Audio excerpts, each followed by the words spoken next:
Oh, it's even brighter today, isn't it? Hey, everyone.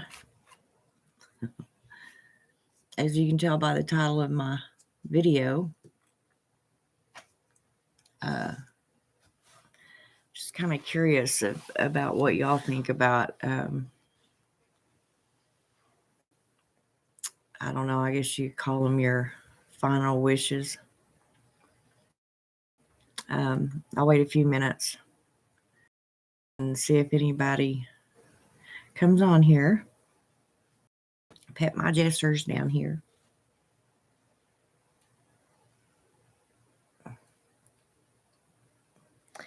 You know, it's kind of a morbid thing to think about, but it's really, uh, I guess you could say, the responsible thing to do. Um, I know that when my dad died, and then just, I don't even think it was a year later. Yeah, it was. As a little over a year later, my grandmother died. And of course, there was only me, nobody else uh, would help me. I mean, a few members of the family pitched in, a little bit, what they could, I guess, but um, it all fell on me, um, and I'm telling y'all, any of you that have had to do it, especially be responsible for the financial part of it, um, is really not a good thing. You don't really have time to grieve. I didn't. Um, my dad going over was just is like a big blur. It's like literally one night I was talking to him. The next day around noon, I got a call that something was going on. By the time I got there, the ambulance had him. Followed the ambulance to the hospital and went into ER where they were trying to work on him. And anyway, I don't want to rethink all that, but um, and then so I'm like, well, uh,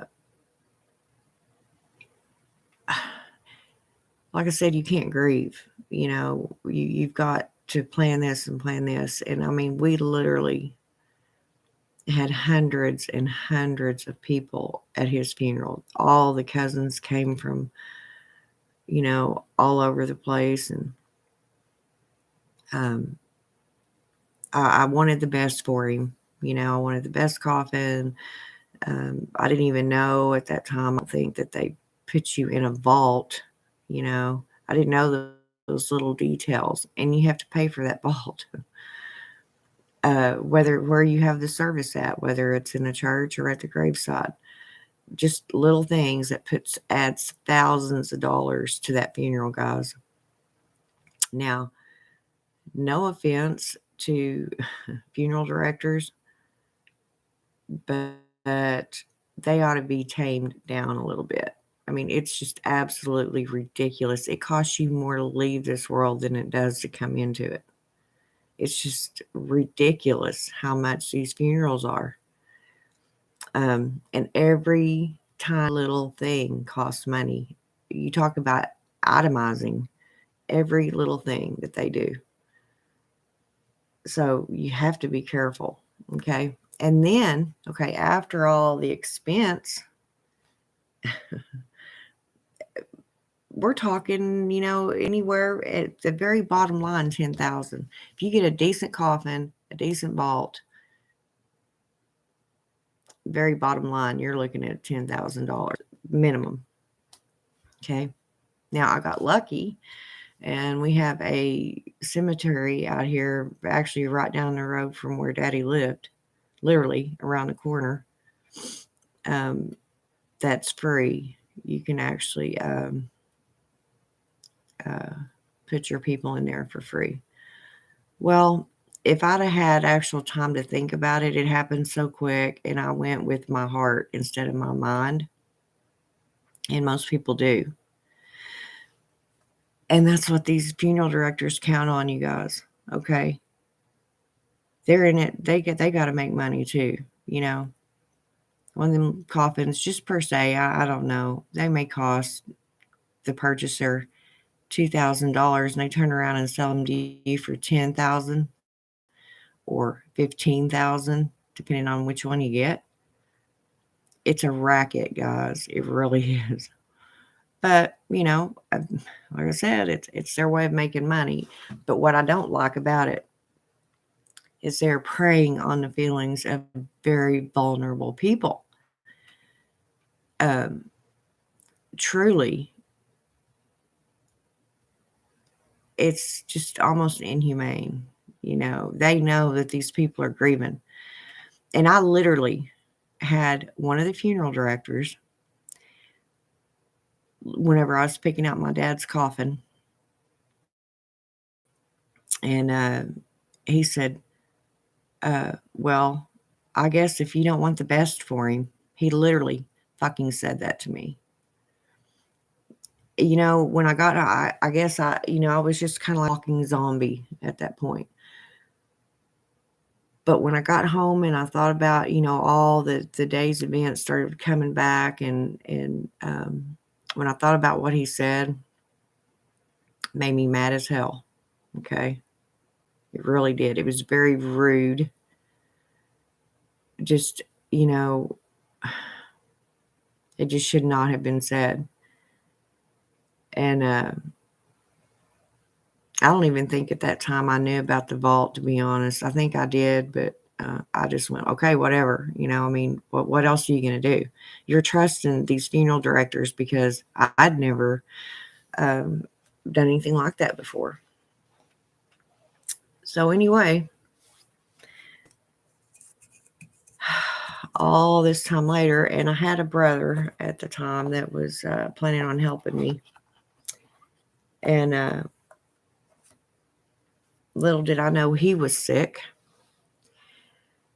So between the time that our dad died and our grandmother, I had been talking to him and noticed that, something was different, but he never did come out and tell me until it got to where he couldn't talk, because he was planning on helping me pay for Daddy's funeral. And he had Lou Gehrig's. Ugh, horrible disease. And it got to where, he couldn't talk anymore. And so he finally texted me and was talking to me about grandma, because grandma had just died. Well, I was wondering why he wasn't coming to her funeral, but that's why. Because he was extremely sick himself, and I didn't even know it. I had one of my little sisters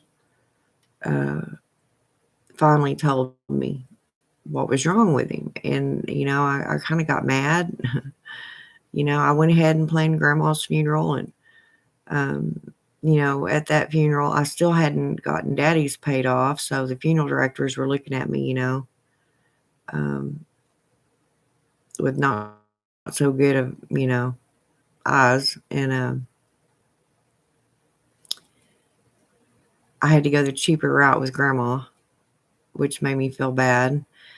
He told me, well, if you don't get a good enough vault, there'll be water down in it, and it'll be all, that coffin will just be sitting around in water. I mean, this is just how terse, kind of cruel he was to me. And so I didn't have a choice. I had no money. I was still trying to pay for Daddy's, and I had to make sure she got buried properly. I mean, it was just horrible. And after he told me that, I kept thinking, oh my God, is my grandma just, floating around in water? I mean, this is the image that he put in my head. But anyway, so they definitely try to sell their products. And you know what, to me, I mean, I'm not trying to put anybody down for any way they want to dispose of their own remains or of any loved one, okay?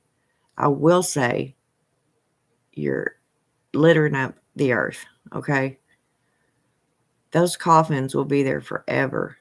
I don't even I don't even know if they I don't think they ever I don't think they biodegrade. I don't the things they're made of, the metals and stuff, and they just are there forever.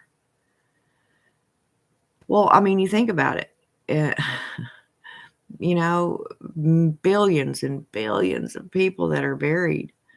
Um, and even before they actually, some people couldn't afford coffins, when people were traveling on these big, migrating and parts, of their caravan would die. People would pass on. They just bury them where they were. It's not like they could carry them to the next town. Hell, they didn't even know where the next town might be if there even was one. So they were just buried right there. Um, so nowadays, there's a lot of people that think the same way I do. Um, and I know, these funerals, honestly, are for the living, not the dead. Okay, a lot of it has to do with religious preference or certain beliefs. Um, some people don't believe in cremation. Um, as a breathing human being, it doesn't sound very good to me right now either. But I won't feel a thing, you know. And I'll be doing my part as not taking up that space in the earth and literally littering. That's what we're doing. We're leaving dead bodies in boxes all in the ground. How is that not littering? Before long, our population has gotten so huge that, when people are homesteading and they're trying to plant gardens and dig to build houses and cellars, what have you, our normal everyday lives, it's a wonder that they don't dig up a body every single time they put a shovel to the dirt. Um, the Vikings, I thought that was really glamorous how, they would have burials at sea. I don't ever even think it occurred to them to put somebody in the ground. I don't know. I'm not a Viking. I haven't interviewed any of them. But they'd make those little funeral boats and they'd put them out to sea. But by the time, I don't know. Like I said, I'm not trying to, diss the way anybody, buries their loved one or what their beliefs are. I'm just saying it's not a very good way to help Mother Earth. Okay. Um, Nowadays, there is a lot of alternatives, and I am going to do one of them. You can actually have your body. Now, I'm not sure what the process and all this of these take place. I know rigor mortis sets in within 24 hours, but then, or should, in the lividity and all that. But then it eases up too. People think you get stiff and then you stay that way. Well, you don't. Your body relaxes back, probably due to the decaying process. This is why they embalm you. Um,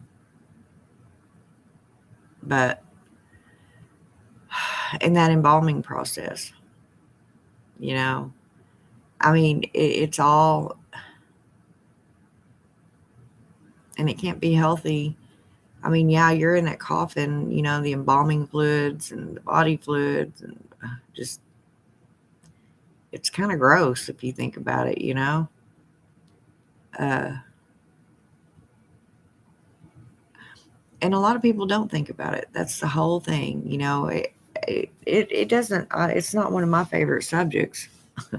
I mean, I don't want to be sitting here talking about how I'm going to dispose of my bod, or my meat sack. Uh, but I truly think we need to be responsible when making these decisions. We're not going to know, guys. I mean, even if you do know, nobody knows for sure what happens when we leave, when our consciousness no longer exists. Okay. Now, I'm trying to cover all bases, even though I'm not going to stress the way I believe, because um, well, that's just not what this is about. But you're not going to need it anymore. You will never use it again, and it needs to be disposed of properly into where it's not in the way and inconvenience in newer generations. Okay. um, there's Anyway, what I was going to say about the one of the new burials, um, is where shortly after, your rigor mortis sets in, and then it relieves and blah blah blah, they basically put you back in a fetal position, put you in a bag of dirt, with like a tree seed, whatever, in there, or a sapling already, and they just put you around that tree. Okay, so as that tree grows, your body is nourishing that tree. Okay, to me, this is the best way to go, um, because you're also causing another tree to be planted, which is absolutely a necessity for Mother Earth and for human beings as a whole, so they can breathe. And that tree cannot get cut down. Okay, they cannot cut that tree down because it is now a grave. They put the little plaque on there, your name, and just like they would on a headstone, to show that it's a memorial tree. Okay, before long, we may have forests of memorial trees. But guys, we will have trees. They can't cut those down. Okay, so right there, you could kill more than one bird with one stone. Um, there's these paperweights that people are getting cremated, and they mix you in with colored sand, which was another thought of mine. I just thought those were neat as hell.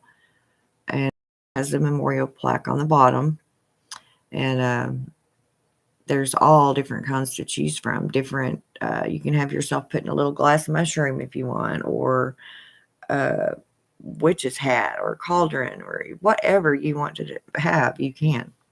I thought those were neat.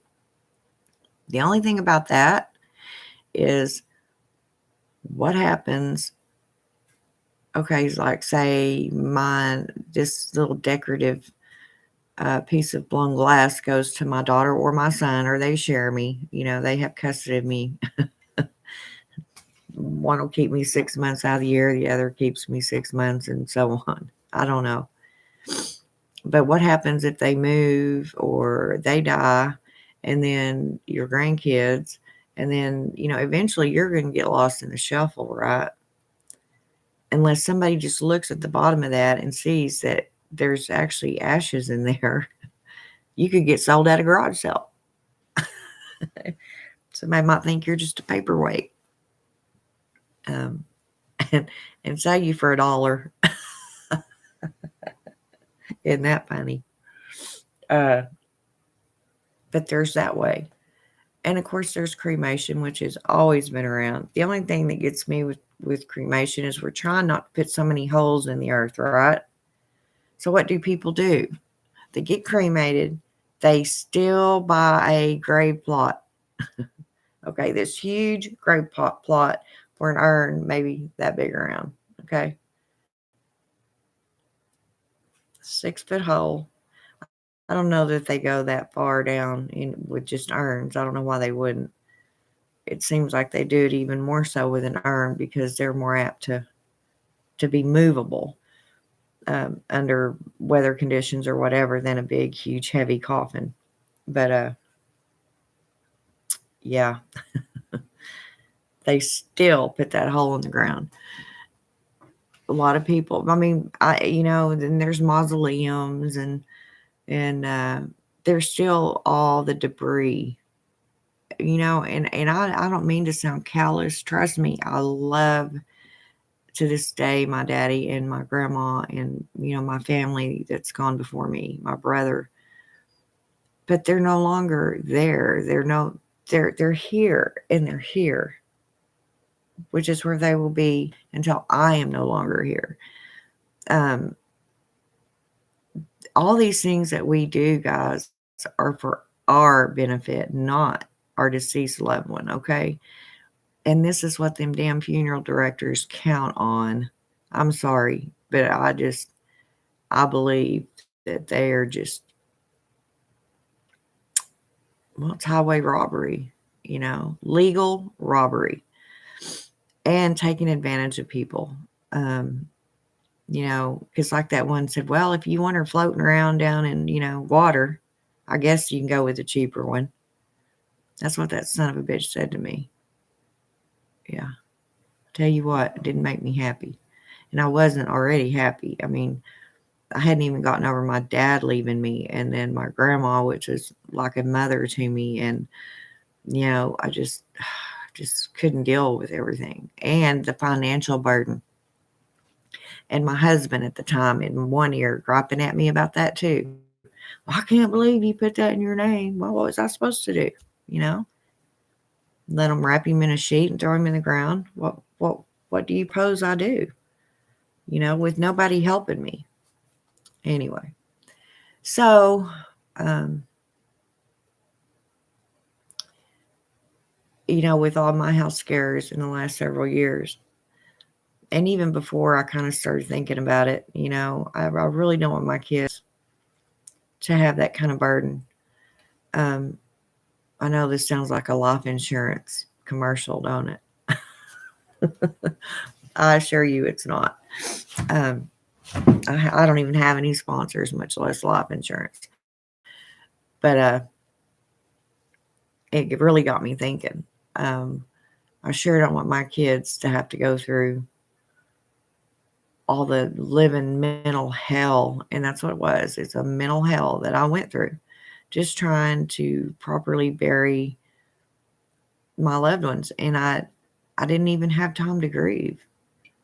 I was too busy, picking this and doing that. And how am I going to pay for this? I just, I don't know.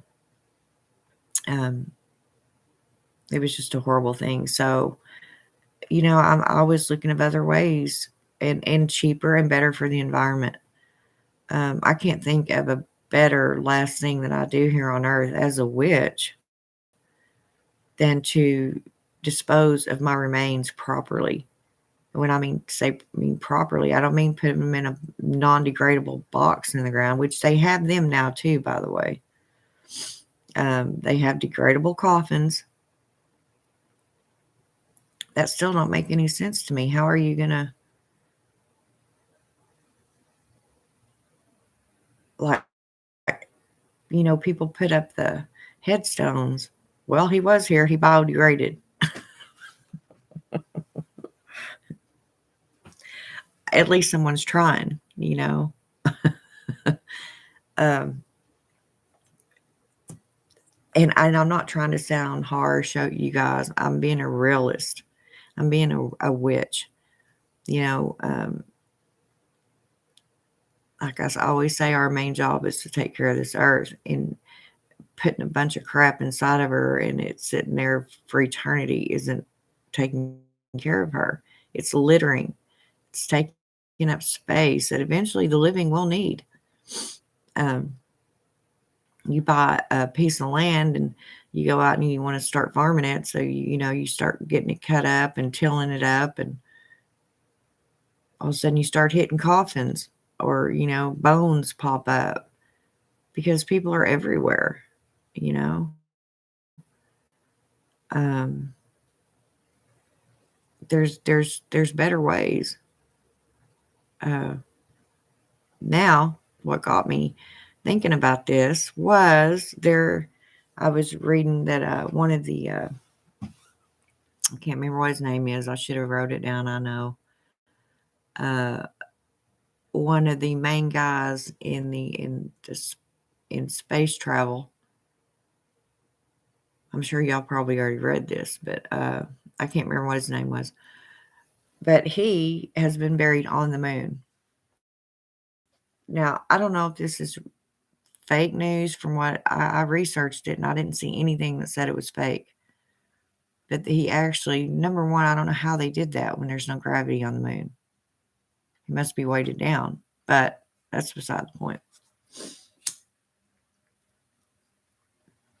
I'm like, what my first thought was? Oh, great. It's not enough that we are destroying our own home, our own earth, our beautiful mother. Now we're going to work on the moon. Now we're going to start planting dead bodies on the moon. They're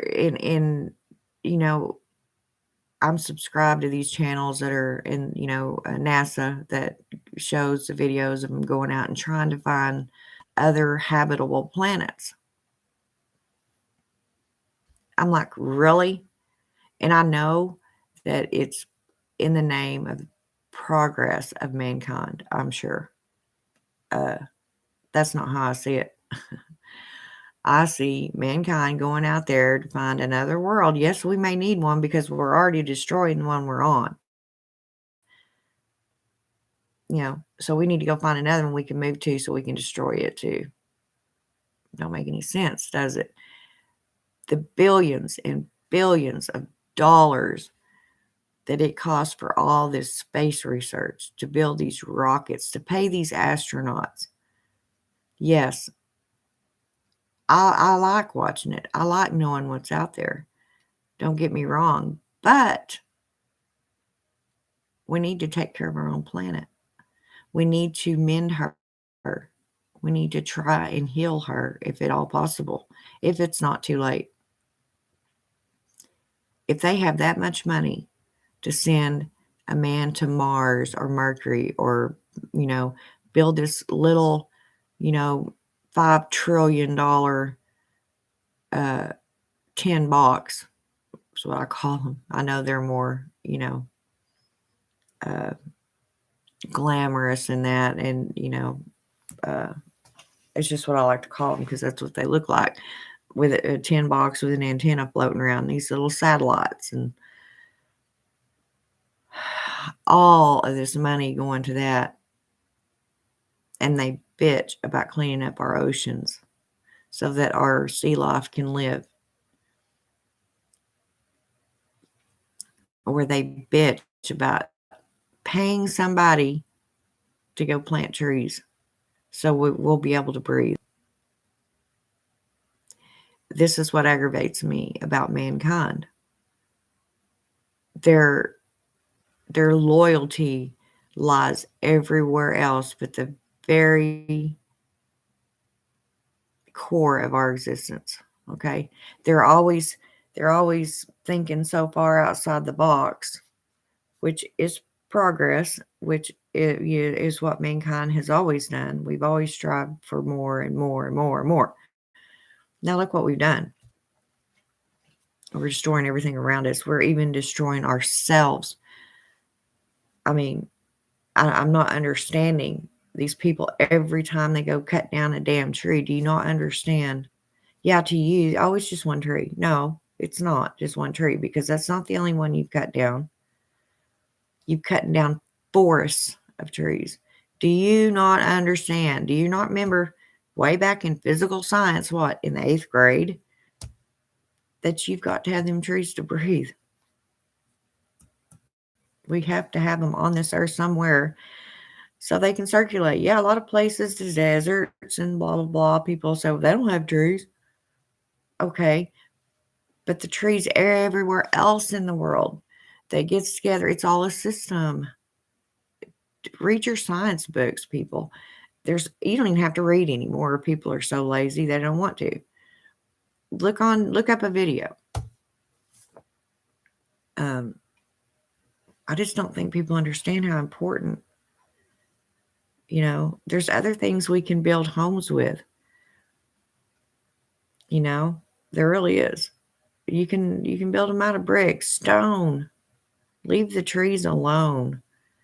I'm not saying that every once in a while, and Christmas time of the year really aggravates me.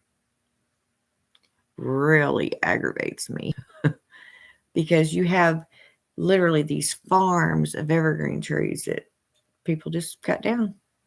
That's what they're for. That couple of weeks out of the year is what they've grown up from little bitty seedlings for shit like that. Yeah, that really annoys me.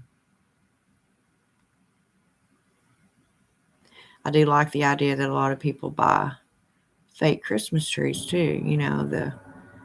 Um, the pretty silver ones or the ones that are not made of plastic, but you know what I mean. Um, I like those much better. I'm sure the people that are cutting all the trees down and making money off of it don't like it, but I don't care what they like. Sorry, I don't. Quit cutting down the trees. Um, we have wood in our natural fireplaces. Most people don't even have a natural fireplace anymore. It's all central heat and air. Although fireplaces are neat. And I'm not saying, don't cut a tree down here and there. I'm sure they're going to be cut down. But I mean, I'm talking mass extinctions of trees. Masses and masses of them that are cut down every day. Entire forest. And that doesn't even include what fires take out. Especially down in California, them Santa Ana winds and what have you, they destroy acres upon acres upon acres of trees every year. Looks like something could be done about that too. People with all this money, why don't they invest in, I don't know, keep them watered down or something during fire season is what I call it. Because there is a season up there to where, the fires or even worse, run more rampant.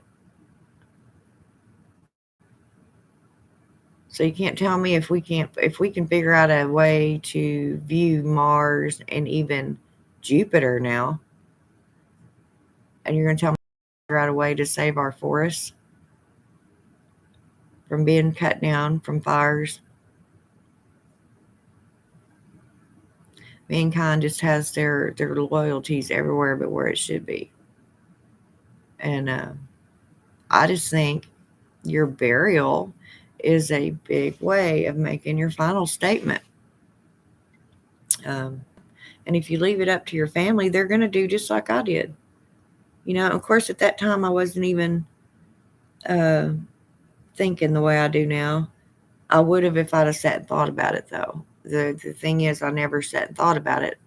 I was honestly just too busy in my life. I didn't have time to worry about death.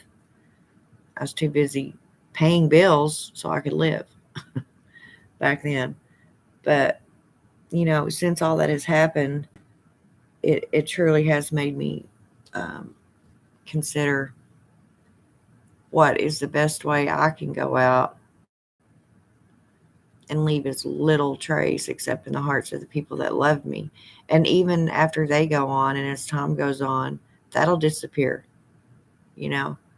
All that's left is that stone and that, hole you're taking up space in the earth. That's just the way I feel about it. And I'm not trying to cut, if you want to bury your people that way, so be it. I'm not saying anything, that to try and make you feel bad. I'm just stating facts and the way I feel. Um, there's other ways. Um, like I said, they've got the biodegradable coffins. Now, I do understand, and I know this sounds like some kind of dictatorship, but the people that die of these really bad diseases uh, should be cremated. Okay.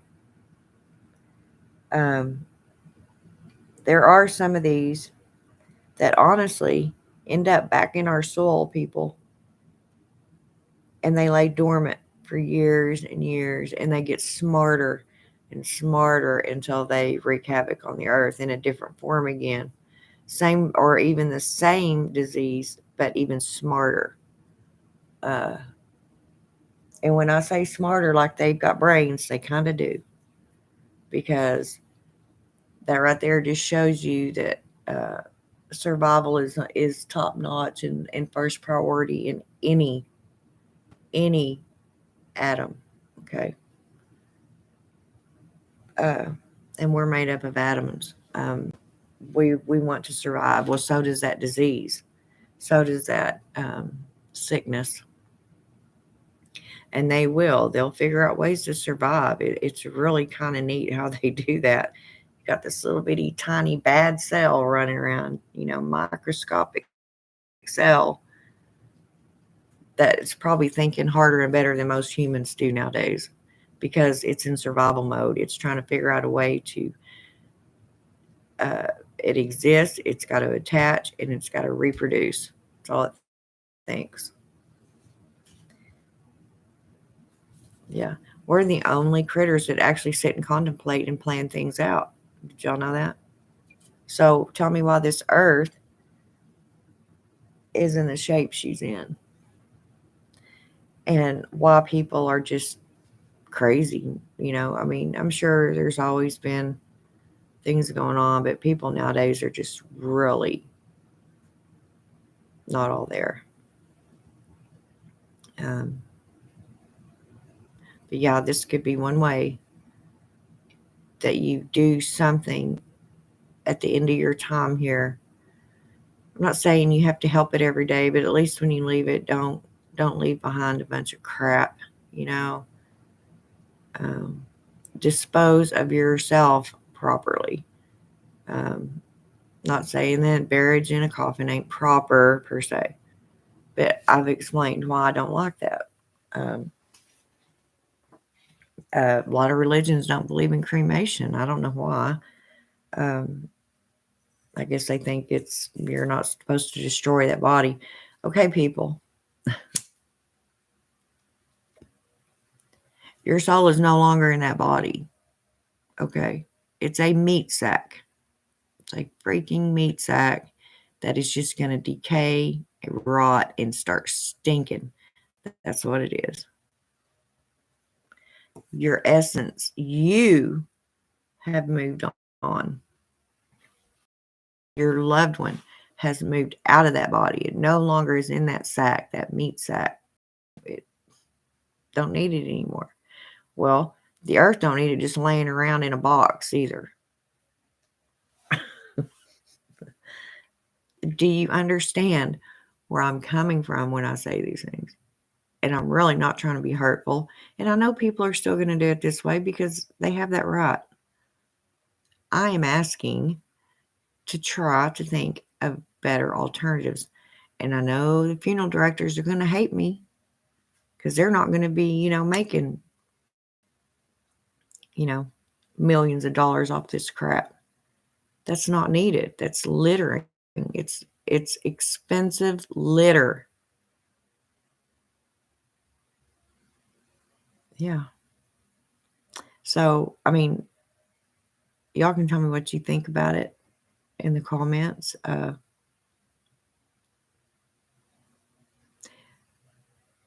I think I figured out which one I'm going to do. So, um, And I've already told my kids about it, talked to them about it because, I don't want them to be uncomfortable. That's why I make these decisions now. That's another thing people need to do. You need to make a living will. You need to take care of your own end. I know some people go unexpectedly, but, right now, sit down and even if you just write it out on a piece of paper to your children or whoever you leave behind, at least they'll know what you wanted. Okay. And I know people talk about insurance and this stuff. It's like, man, I can't even afford to live while I'm here and right now, much less worried about what you're gonna do with my body when I'm gone. I'm interested in trying to live. It costs a lot to live nowadays. So who's really thinking about that?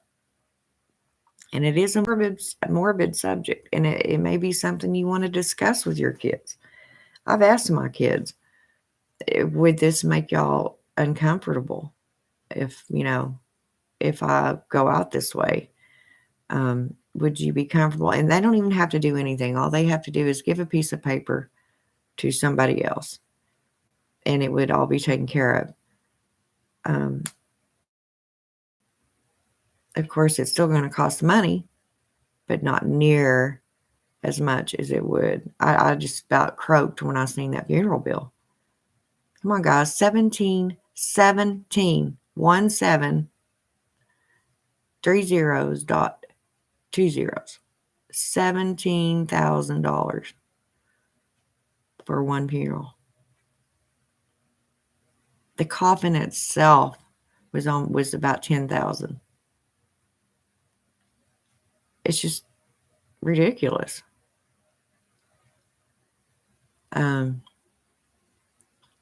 So anyway, as witches, that would be our final gift to the earth, is not to litter her up with our carcasses and our boxes. Okay. Yes. It is regulated nowadays how people are disposed of. And like I said, I know people that are cremated and still put in coffins and in the ground. You're defeating the purpose. If the body lays there long enough, it's eventually going to just turn to nothing but bones anyway. I don't even understand why I go through the extra money of paying for the process of cremation if you're still going to pay the $10,000 for a coffin and put those ashes in a coffin and bury them. It makes no sense. Or buy a whole grave plot and a headstone. There's mausoleums. My grandma and my aunt still sit on my mother's fireplace or somewhere in her house. I think her and my aunts pass them around. I'm not sure how they do it, but they're not buried that way. Some people are scared to death of cremation. It's not a very good thing to sit and think about burning, but I promise you won't feel a thing.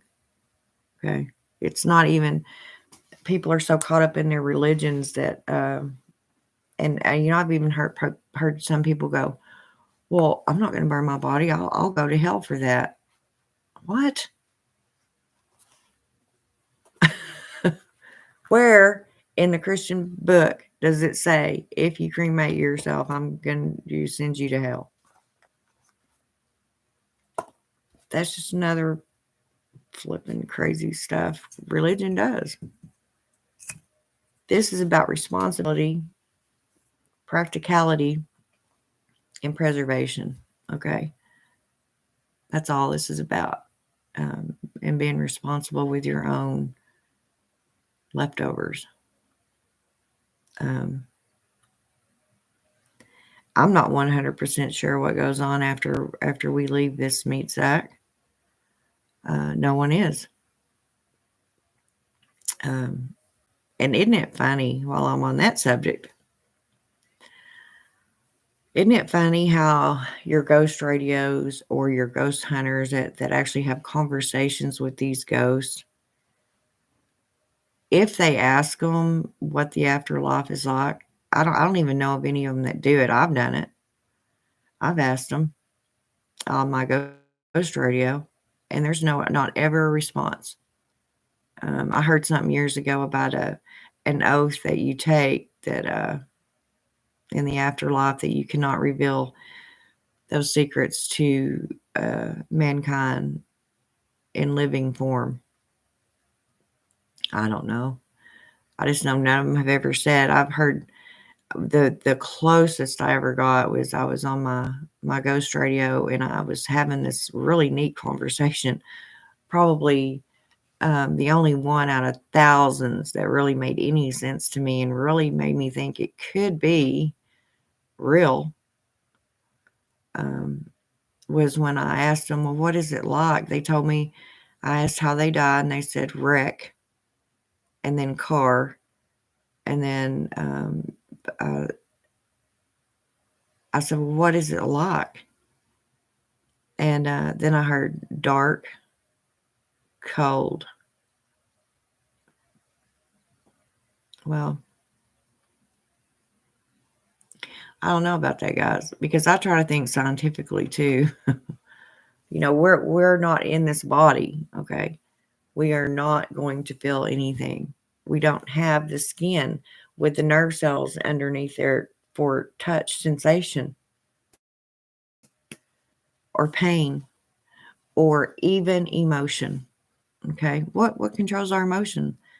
I know everybody says the heart. Wrong. Hormones in your brain. And hormones and your brain. Thought processes.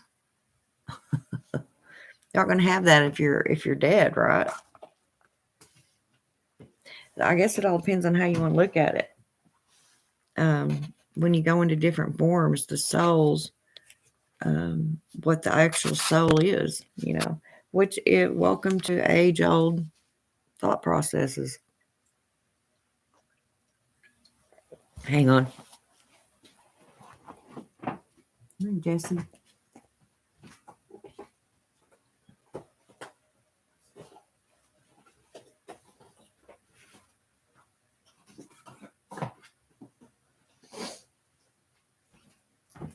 Ciao.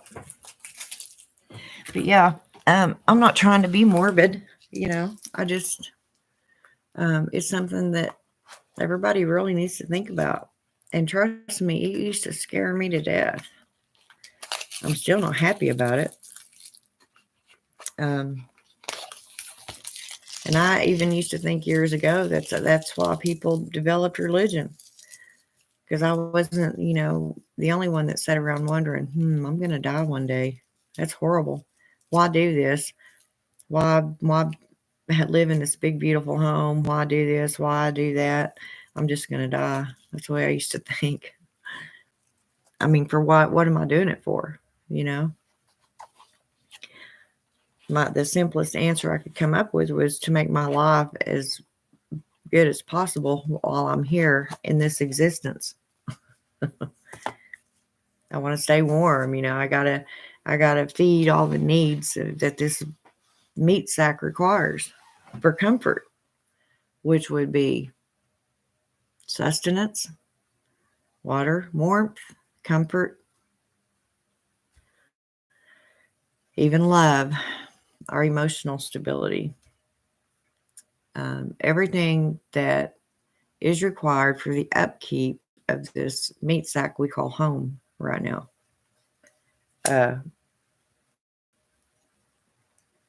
Now, what happens to our very essence, our souls?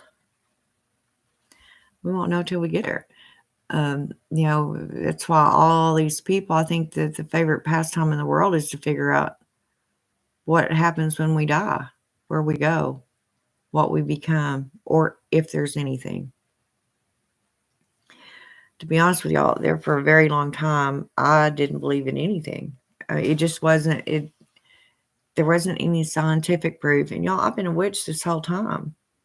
I just, I knew that there was possibly something. I just felt that nobody had figured it out yet, and that it wasn't nothing like anybody ever proposed to me or anything I had ever read about or watched on TV, even in sci-fi. It was something nobody knew, nobody could fathom, and I think that's still the way it is, you know. And it could very well be that we just go away and that's it. We just flat out don't exist. No soul, no this, no that. You know, you don't float around. You don't go live on a star somewhere. You know, you don't get reincarnated. You just do not exist anymore. That could be it too. But I think somebody else thought about that and it made them not want to live, not want to exist. Um, just the way I thought. I mean, as human beings, we pretty much all think alike, right? Some a little bit crazier than others or not as sharp as others. But on the even keel, on the even plane, we all think the same. Okay. We all are made up of the same things, the same material, the same chemicals, um, the same elements. So it isn't that hard for me just to let my mind wander and know that somebody else has probably thought the same thing. So I have. I've said and I've thought about it. It's like I think about it a lot. And I think the older we get, the more we think about it. Now, people that are unfortunately struck down with terminal illnesses, um, these, car accidents where they're paralyzed. I mean, all the horrible things that could possibly happen in life. Um, but these people are warned, um, that their time is short. All of a sudden, they may have never thought about anything like this. And all of a sudden, within, you know, they only have 6 months per se, if that long, to figure all this out. And that's all they think about.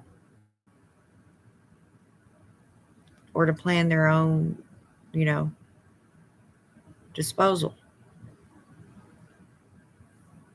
I'm a very scientific person. I try to think on a scientific level. I honestly try not to think so much with my heart. Um, and with, I guess some people might say I think outside the box. No, I don't think I do. I think I use common sense. And if you actually just stop and quiet yourself and forget about everything that everybody around you is telling you, oh, you can't cremate yourself, you'll go to hell for that. No. I mean, religion is religion and you're going to believe how you believe, but I just don't believe that way. Um, even in sacrifices in the Bible, what was it? It was with fire. Okay. In our craft, how do we get our spells and stuff up in the air? A lot of us, me mainly, I do all the time, fire. Okay.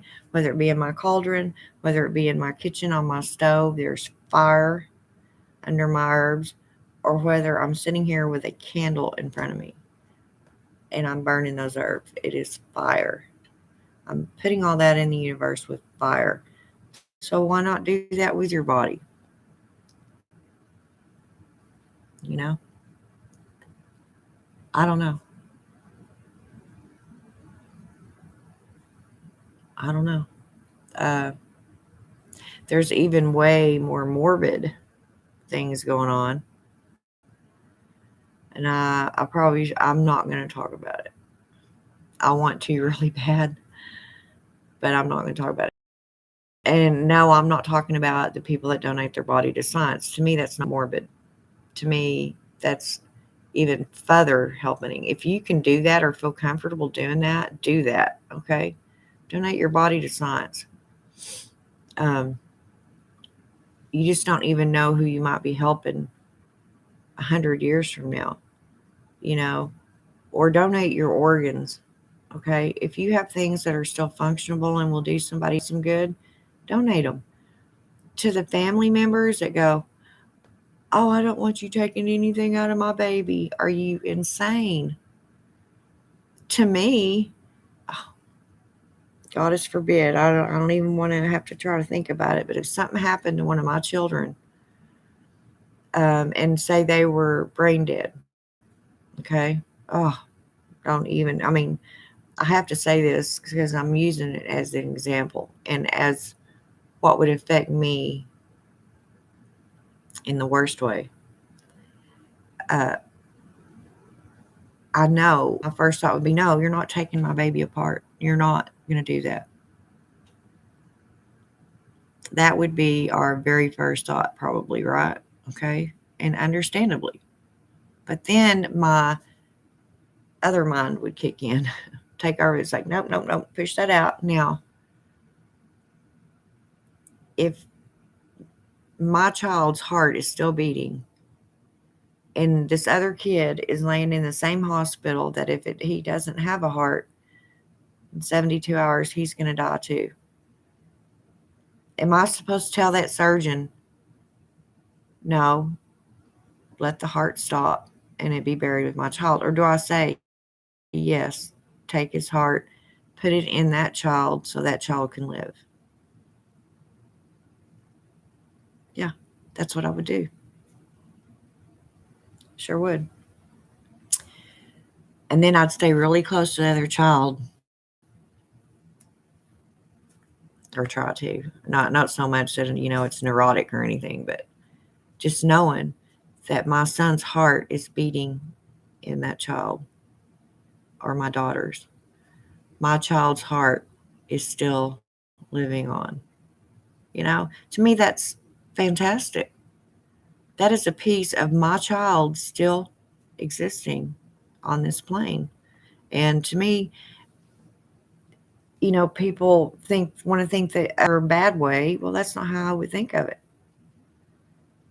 because my child gave somebody else life. You know, I assisted in that. Somebody else is living because of a decision I made. It's not bad. It's an organ, guys. It's a sentimental value that we attach to things that make them so valuable and important. And what's honestly more important to most of us, anyway, are children, especially as mothers. Not saying you dads don't love your kids too. That ain't what I'm saying. What I'm saying is we have a deeper connection with our children because we carried them. They were inside of us, and felt all of that. And so that would be a very, very, and to you mothers that have had to go through this, I just can't fathom. I just can't say I'm sorry enough to you that have had to deal with the loss of a child. I just can't even, don't even want to. But anyway, I'll get off that subject. But I think you get my gist of it. There's so many things that you can do to to help. And if you don't help, just don't make shit worse, okay? Do whatever, but get a biodegradable coffin. Um, I don't know. There's a million things that can be done. Um, and who knows? They may have different guidelines before too long, just for these reasons, because there's so many coffins in the ground and so many. I mean, big, beautiful marble mausoleums and stuff going up. I mean, you can't hardly destroy marble. Um,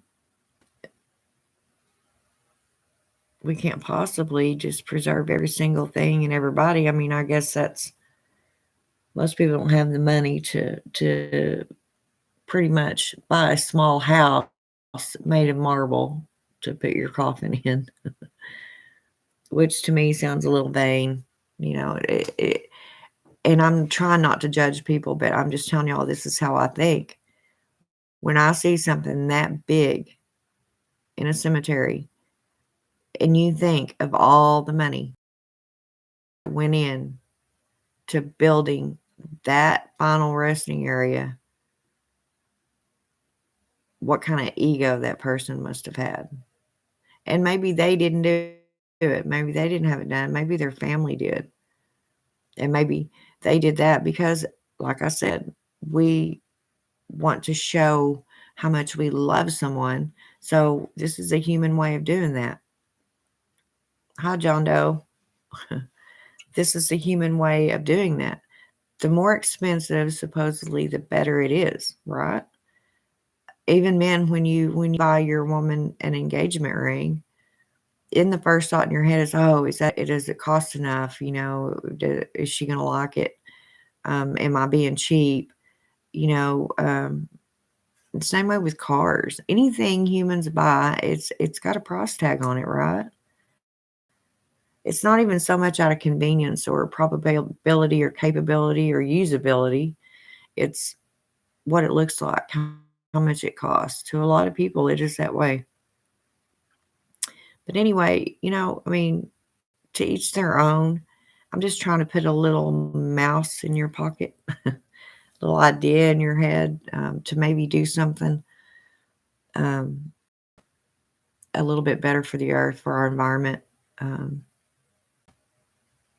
and if your children see you doing it, they may possibly do it. It may catch on. And to me, that is a lot better way.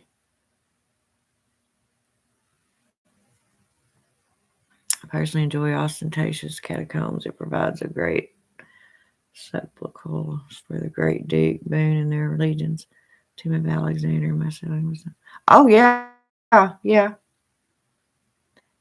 Immunology perspective. Yeah, I mean, I understand.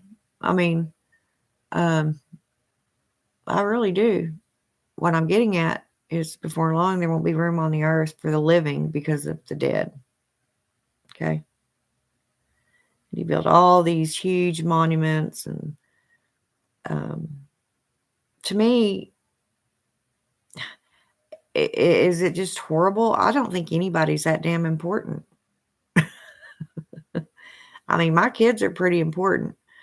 My family, my blood, my loved ones are pretty important. But I still wouldn't build some big, huge, gaudy marble building. Um,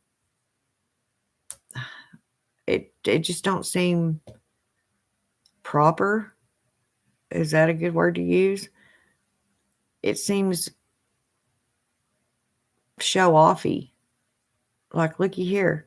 I had so much money well, you ain't got shit now. Your bones are laying in a, $3 million house made of marble, and it just looks gaudy. Pretty. But to me, all it showed was that you thought you were more important than everybody else. I don't know. I prefer to go the more peaceful and tranquil way.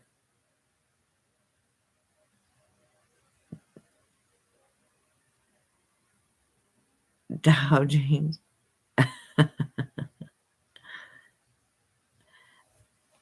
So you don't think that what I'm saying does it make sense to you, Dylan Doe?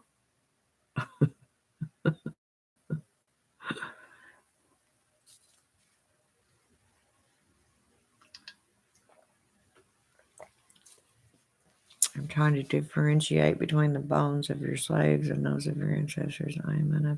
There you go. Yeah. In a roundabout way, in the words of someone else, you just simply stated everything I've been trying to say on this video. There was a real conversation between great philosopher Diogenes and yep. And it's true. If you lay the bones of a rich man next to those of a poor man, you're probably not going to see any difference at all. Unless, poor people aren't as capable of taking care of themselves as a rich person. So their nutritional value may have went down. They may have had osteoporosis, which caused bone breaks, blah, blah, blah. So, but you still wouldn't know that that's because they had no money, right? One skeleton looks the same as the other, whether one is buried in $1 million sarcophagus or one sitting in a little tiny urn on their child's place. that cost $1,000.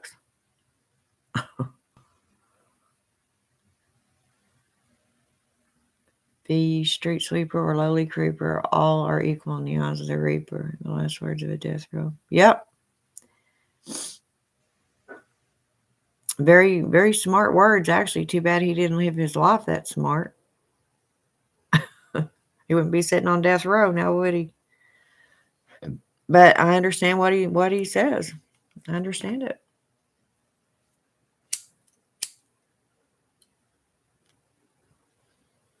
And it truly is the age-old question: what goes on after this? I'm a firm believer that's why religion started in the first place. And then I thought about it. How? Maybe somebody, you think of the caveman back then, guys, they did not sit around and daydream like we do. And we know this because their brains were not, I mean, I'm sure they daydreamed, but they weren't as far advanced in their minds as we are nowadays. So, no telling what it was about. It's kind of like trying to ask what an infant's dreaming. They haven't had any life experiences yet. What would they be dreaming of? Um, but I'm sure at the time that the first caveman saw his buddy dead,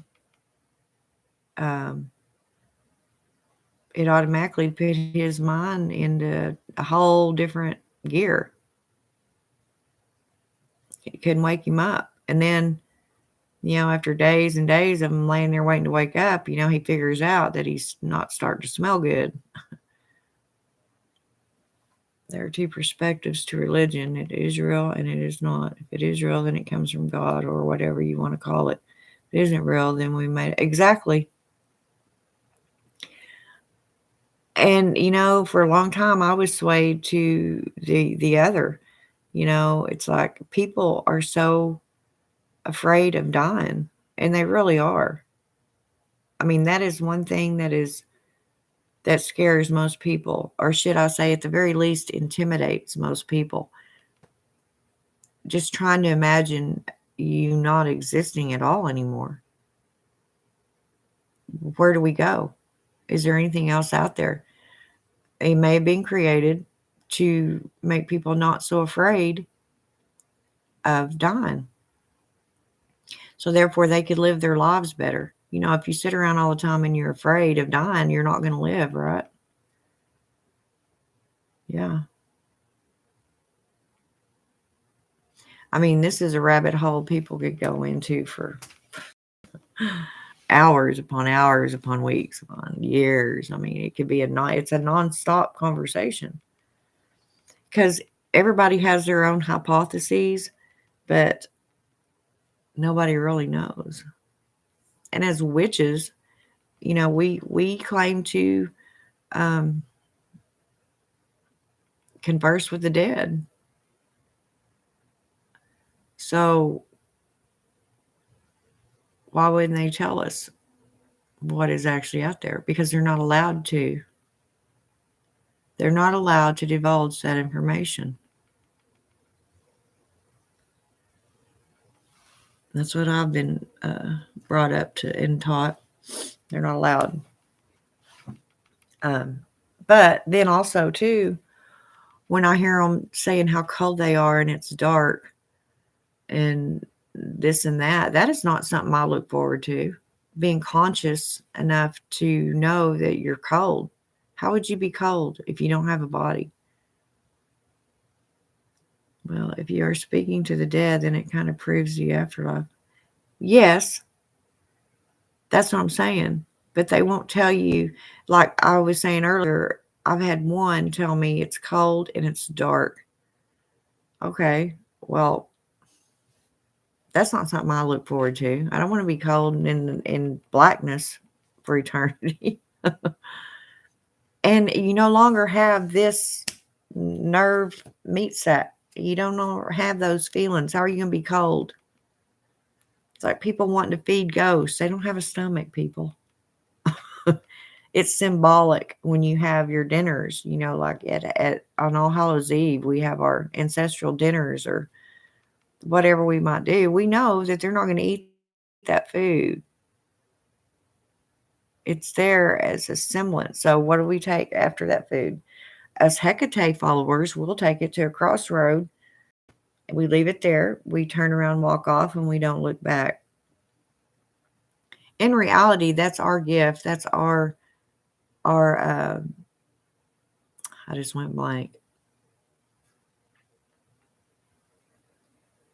I just went blank. That's our gift. But we also know that the goddess herself is probably not going to come down and physically eat whatever we leave there. We know that. But she may disperse it out to some poor animals that are starving or whatever, probably for the animals, um, it gets devoured, it gets eaten. Like the day we created a device that without the shadow of a doubt proves ghosts are real will totally change the human condition. Yeah, and I think that they want to keep that a secret, and it should be kept a secret because people will be so worried about being over there they won't concentrate on being here and present where they are. It would create havoc. Mankind cannot handle, how do I put it, being smart. I'm about to have brain dead tonight, John. I'm sorry. Sometimes my brain will get to going so fast that I can't. Uh, I just can't slow it down enough to.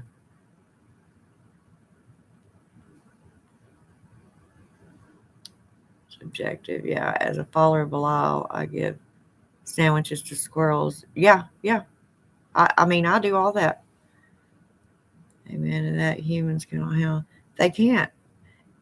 Our psyche, our physical brains that we have right now in this existence cannot possibly fathom what is all around us. And this is why witches to me are just so special. Um, we see these, we feel it. Even if we can't see it, we definitely feel it all around us. We know um, that it's there. We can't quite put it, or I can't. I'll speak for myself. I can't quite put my finger on it, but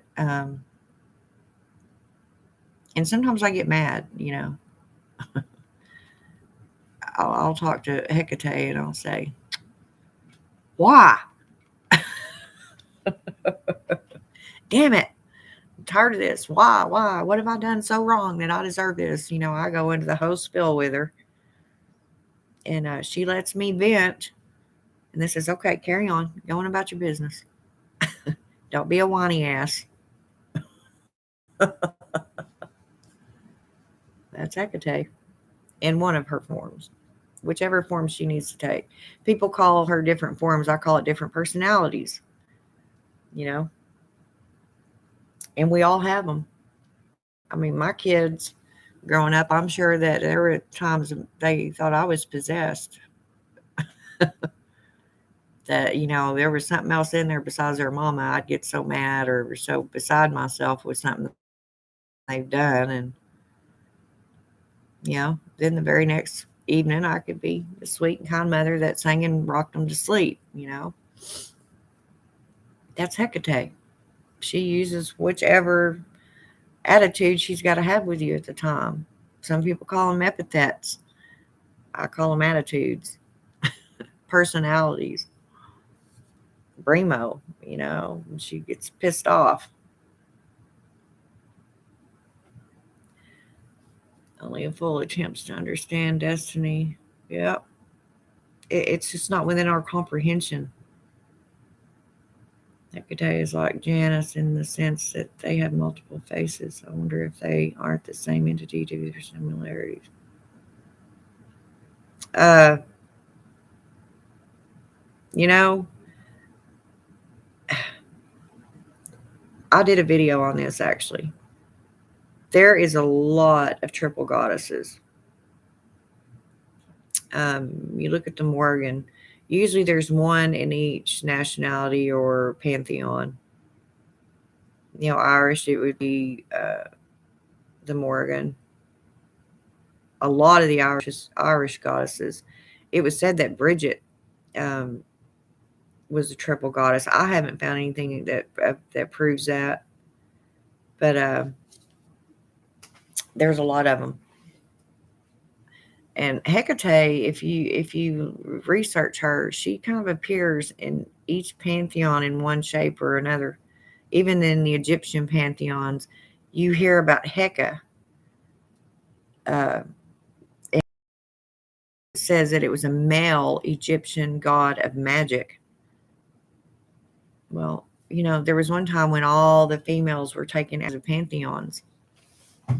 They destroyed all the statues and changed the names, I'm sure. So I'm sure that Hecate, or Hecate, however you pronounce it, became Heka. Genesis chief ancient Roman deity from Trace's time is very, very mysterious. Yeah, I don't know much about Janus. Uh, I need to learn more about her, I guess. I like studying new things. I have read about her before and did a little research on her, not much. Same is true with Navirius, found in Roman, Greek, Norse, Egyptian, even in Christian Dante's Inferno, specifically cultures. Yeah. See, I've never heard of Nabirius either. I'm gonna write these down. I'm gonna study them. That way I'm always willing to learn something new, man. I love that stuff. Get my paper.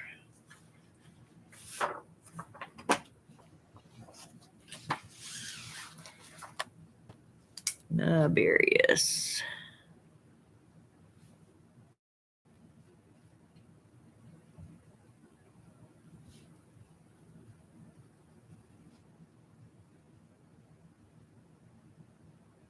Did I spell that right? Yeah. Yeah, that Dante's Inferno, I tell you, that'll make you think too, right? I mean, I didn't even realize or even think about all the levels of hell supposedly that there is until I read that. What are you doing, Bubbers? Hi, baby. My babies are down here wanting attention. But yeah, um, it's all about your culture, and the same with the burial thing. You know, some people think it's a sin if you cremate. I mean, I don't care about culture. I care about how we're destroying this earth and we're putting our. Now I understand, like I was going to say earlier about the disposing of disease-ridden bodies. I mean, you wouldn't want to just put them down in the dirt, okay? Some of these antigens can survive outside the human body. They just sit around, lay dormant until they find something else to breed in, another host. They're very, very smart, and they've been around since the world was created, so I don't really think you should be putting a diseased person in the ground like that. I think they should be cremated. My opinion. Hey, Lady Blind Wolf. How are you feeling, sweetheart? I tell you, I've had my days and nights turned around again. I did manage to get to Walmart yesterday, which to me was a huge accomplishment here lately. I got my daughter-in-law. She went with me.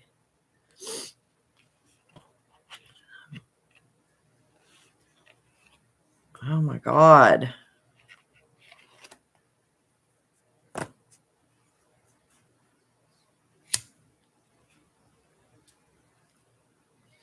Y'all are going to have to take better care of yourselves over there, woman. Wear your mask. COVID's even actually kind of out of the picture at the moment. So, not out of the picture, but you know what I mean. It's not rampant. I think we should cremate people and turn them into diamonds and put them in jewelry. They do that. That cause I like necromancy. Yeah. See, to me, that's awesome. That is definitely immortalizing someone. Except, say it was my grandmother in that necklace. I give it. My mother gave it to me. I give it to my daughter, and eventually, down the line, people aren't going to care. They don't know that person. I mean, 7 generations later, that necklace is going to get sold at a garage sale. That's what I was talking earlier about, putting my ashes in one of them little blown glass things. That I have them in different uh, images and stuff. You can get a swan, the blown glass with sand in it. It's different colors of sand, except for your ashes are mixed in there with it. I thought, yeah, eventually, I'm going to get sold at a garage sale for $1 as a paperweight. Oh, well, somebody will have me, won't they?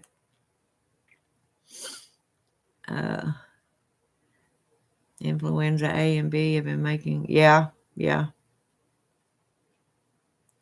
Well, it's my fault I didn't go get that booster. Reagan's mom had it. Just had sinus infections. So you did test positive for COVID?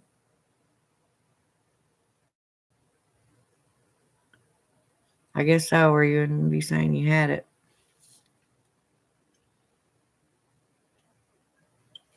I still swear that's what messed me up, guys, from being in. I think it was just right on the cusp. I was probably exposed at almost the damn same time I got the vaccination, and it either that or the vaccination made me sick. However, but either way, y'all know me and my breathing thing for the last 2 years. It's gotten a lot better this year, but that first year I thought I was going to die. I just could not breathe. And it was just all of a sudden, too. You can also take ash. Yeah, that's what I was talking about, Lady Blonde Wolf. I call them paperweights. It's the easiest way I know how to describe them. You put it in that. It's colored sand, and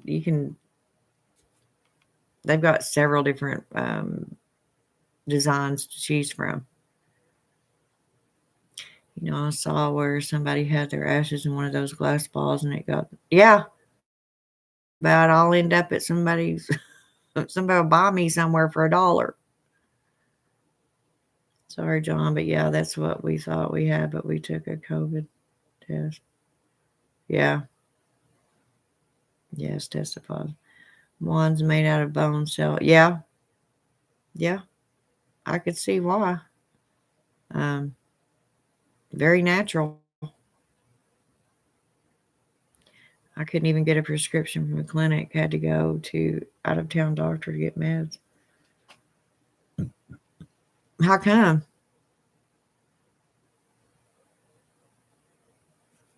I mean, why couldn't you get a prescription? Excuse me, I'm going to get the hiccups.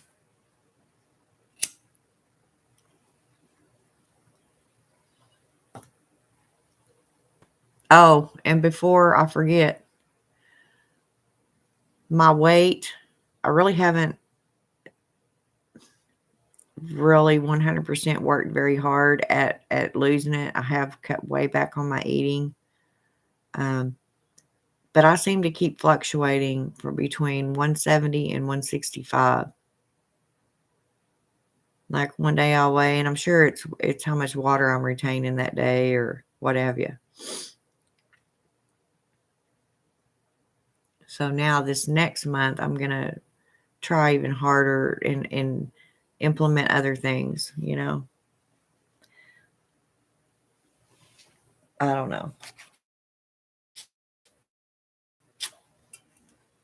But I mean, I'm not gonna let it freak me out. That's why people quit stuff. If it doesn't work or it's not going right or they get all in a tizzy and they wear themselves out thinking about it and dreading stuff and doing this and doing that, and they eventually just give up. When I just let it take its course. I do what I can, and I don't sit around worrying about it, you know? But I seem to be fluctuating within that 5-pound range, and I don't know. But it's only been a month, you know? Even if I could say I officially lost 3 pounds, that's better than nothing, you know? And I haven't even really, and to be honest with you, worked at it. I haven't drank my apple cider vinegar. I went to the store today, though, and got more stuff. And I think I'm just going to put it in my chamomile tea and be done with it. I'm tired of researching all this stuff because there's so many in so many ways, and it gets overwhelming. And, you know, if you spend 3 or 4 months researching it, before you know it, you put on 30 more pounds because you're stressed out by researching it. Or that's how I am anyway. And I have decided I'm just not going to give up my pop, y'all. It ain't going to happen. I guess I will just be 2-ton Tilly if that's what's causing me to be fat, because I got to have my pop.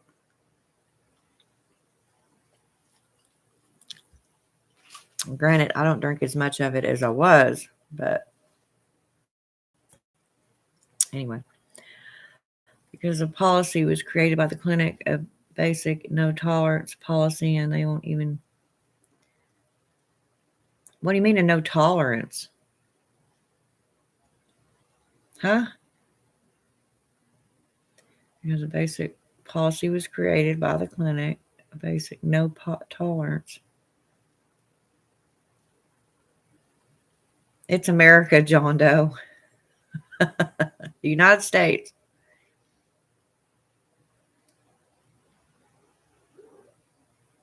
That's where I'm at. That's where she's at. Where are you? I know you told me before. Are you in the United States, John Doe, or are you somewhere else?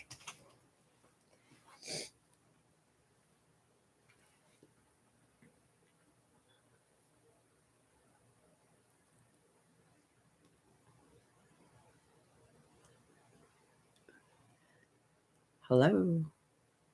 Where I am, there is no such thing. I am in the Midwest. Oh, okay. You're not too far from me then, dude. I keep saying, John, I would really like to meet you in person. We could have some hellacious conversations. Oh, she's going to hang on. Move, Lexi. Get down. Please don't throw up here. Come here. Come here, baby. I'm sorry. I'm sorry. I'm sorry. Honey. God, y'all. Oh, I swear I've been having hell with my cat, y'all. Now she threw up off and on all day yesterday, and she's still going. I don't know what the hell's wrong with my cats.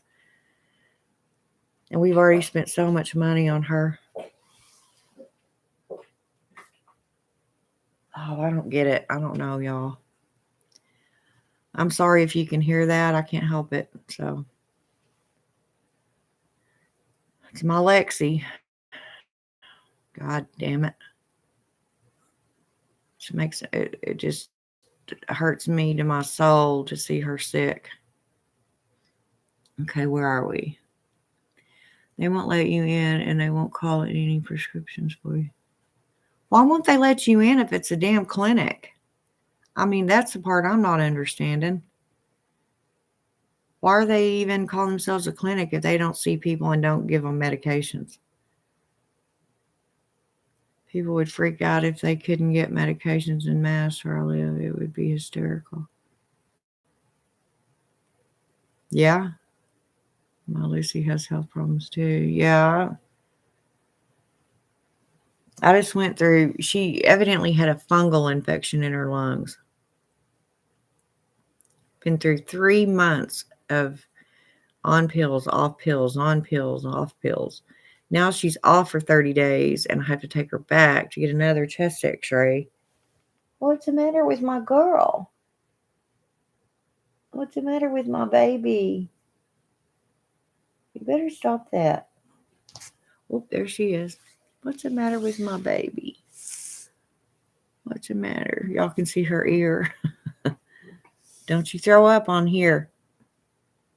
Come on, quit. Y'all, I'm sorry. Hang on. Quit. Come here, baby. Come here, baby. Oh, I'm sorry. You can just hear her lungs. See her how pretty her is. Baby.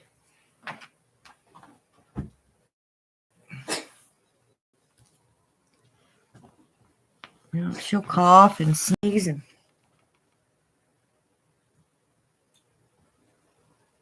okay. Are you okay?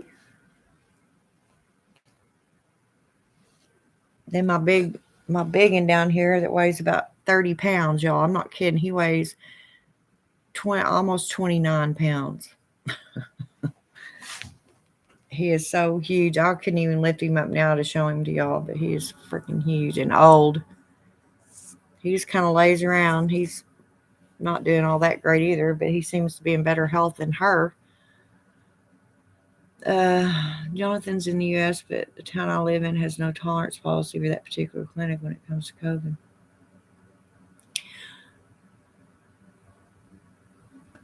No tolerance policy. So what you're saying is they just don't want to see people that have COVID? I guess that's what I'm not understanding. And I don't mean hysterical as funny. I mean hysterical as in, oh yeah, I got that. We live in very different locations. The culture across the U.S. are very, very. Oh yeah.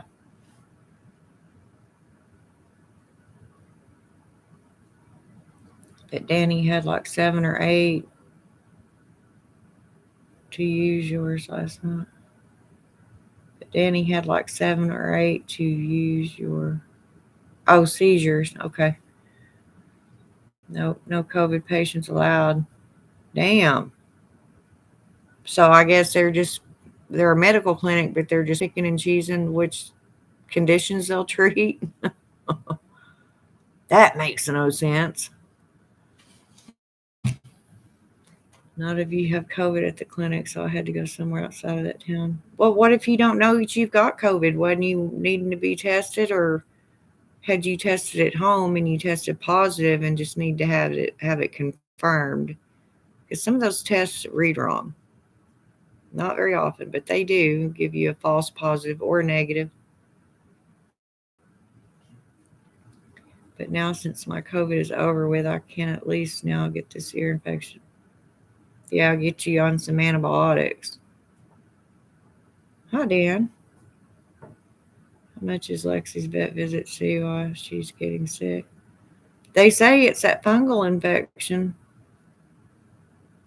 Um, the initial visit cost quite a bit of money, but now when I have to keep taking her back, it's averaging around $65. I got to take her back. She's got to be off them pills for 30 days, and then I got to take her back. But she's been on 3 rounds of that antifungal because they're saying it's a fungal infection in her lungs. Well, our dog has a brain tumor, and they went, oh my God.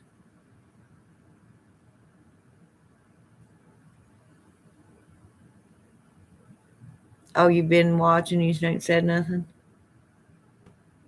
Well, I knew you'd be up, of course, you're at work, but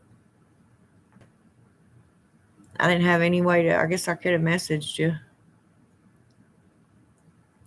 The only thing I know about things anymore is that I cannot trust what I see with my own eyes. Wish I knew what the heck that meant, but my deities won't elaborate on that. Well, because normally things aren't what they seem. You have to dig deeper. You have to look deeper. Sometimes the surface doesn't always tell us what we need to know.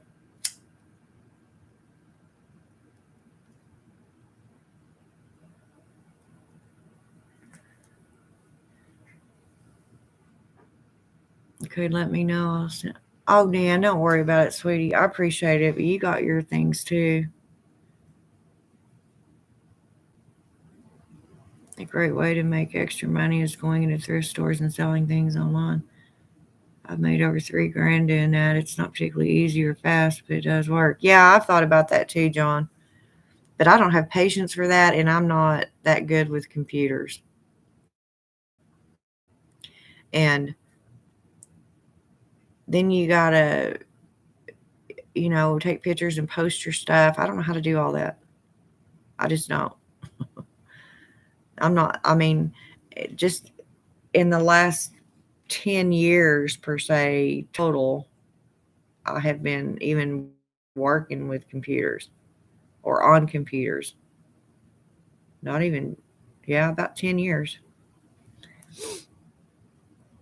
We had to learn them for work too. In nursing, all our med passes are on a EMR, which is an electronic medication administration record.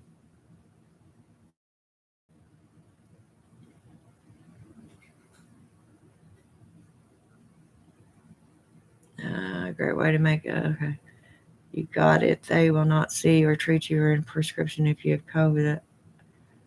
Yeah, that just don't.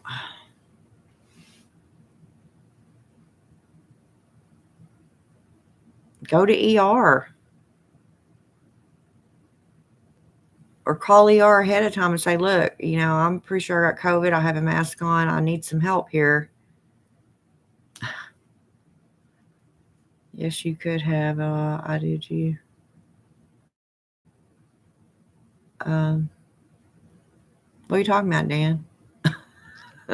My brain. I done lost. I had some pain pills, meloxicam. Yeah, some expectorant melatonin to treat myself with. Yeah, that meloxicam. I'm sorry, but Mobic. Yeah, meloxicam is generic Mobic, and it does nothing. It's right up there with Neurontin as far as using it as a painkiller. I don't know. I guess maybe it helps some people, but I don't see how. I'd rather just take a ibuprofen. Like if you find a first edition Harry Potter. Oh yeah, yeah. A series of 1,000 colleges ruin my brain. All I can think about is money.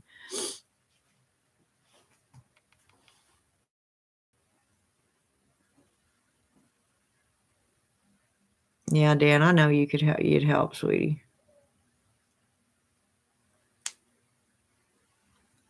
Um, that's what I'm talking about, though, John. I don't know how to create the website or create the platform on the website, however you say it. I don't know how to do all that. I don't know how to upload pictures, and I just don't know how to do it. So the kids had gotten it, so then I got it. They didn't know they had COVID, and they went to the clinic, and of course they got tested. At least Reagan got tested. Yeah, guaifenesin is the best. Yeah, Robitussin. Anything with guaifenesin in it, which most cough syrups have guaifenesin. But I like the Robitussin. Reagan tested positive at the doctor, so then they tested my kid, and they had it. So then I took a test, and they decided to take another test to all three. Yeah. Didn't y'all have it before, though? Isn't this like the second time y'all had COVID? Y'all are doing something messed up there. Universal precautions, my love. You're welcome for the computer ECP. Yeah. Yeah, if it hadn't been for Dan here, I wouldn't have known what I know now about computers. When he was around, I'd have him do all kinds of stuff. I don't have patience for y'all. If it don't work for me the first time, I usually just say, psst. Not in all manners of my life, but to me, that was just something that wasn't all important, I guess. I don't know. Techno gizmos. Yeah. Easy. Get the kids to do it. I know. Isn't that terrible? I have to go to my granddaughter, it's in 8th grade, to tell me how to do this or that on my computer, especially a phone. I don't even go online on my phones. No. I don't see well enough anymore to do it. It's too little, and it's all way different than a computer. A personal computer. I just can't do it.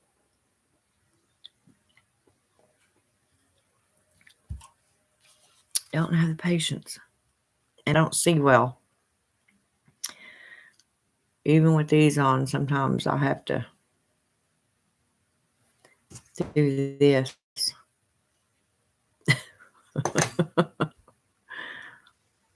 I tell y'all, getting old is an honor, but it sucks.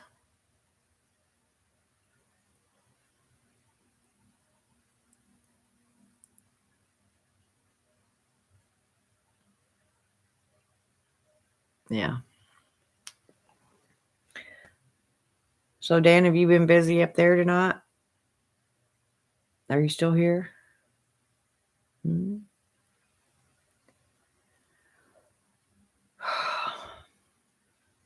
Yeah.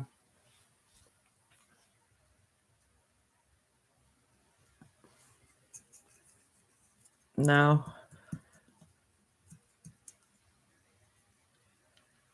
Yeah.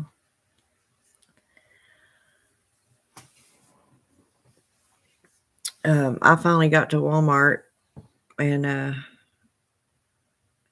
been killing myself over how to ingest this apple cider vinegar. I ended up just getting me some green tea, and getting old is an honor to die, not by the hands of disease or famine or the sword. That's a blood. Yep. The frailty of the body compares not to the sharpness of the mind. Yep.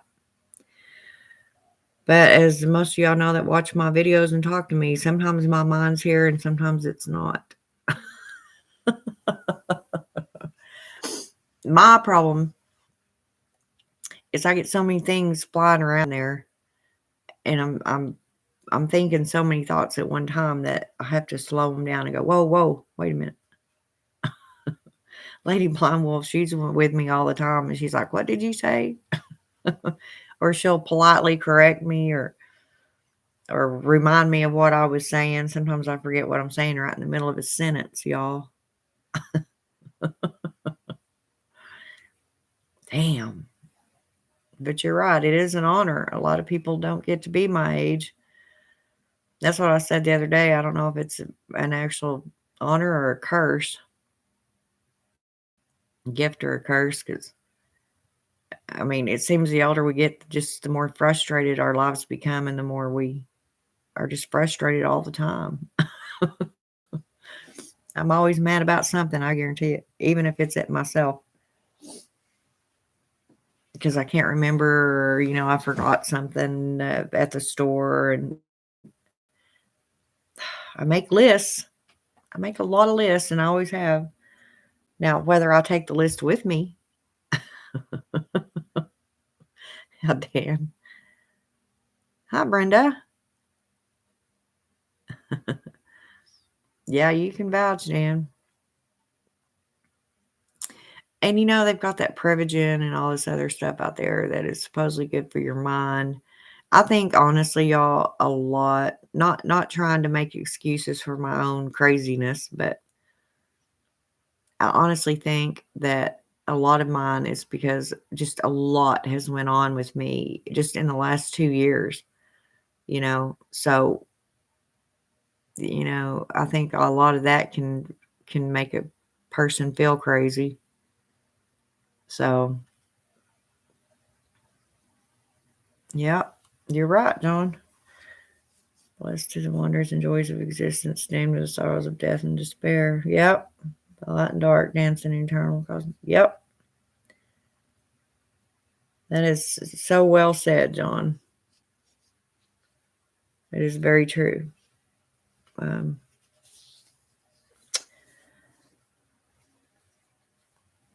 yeah.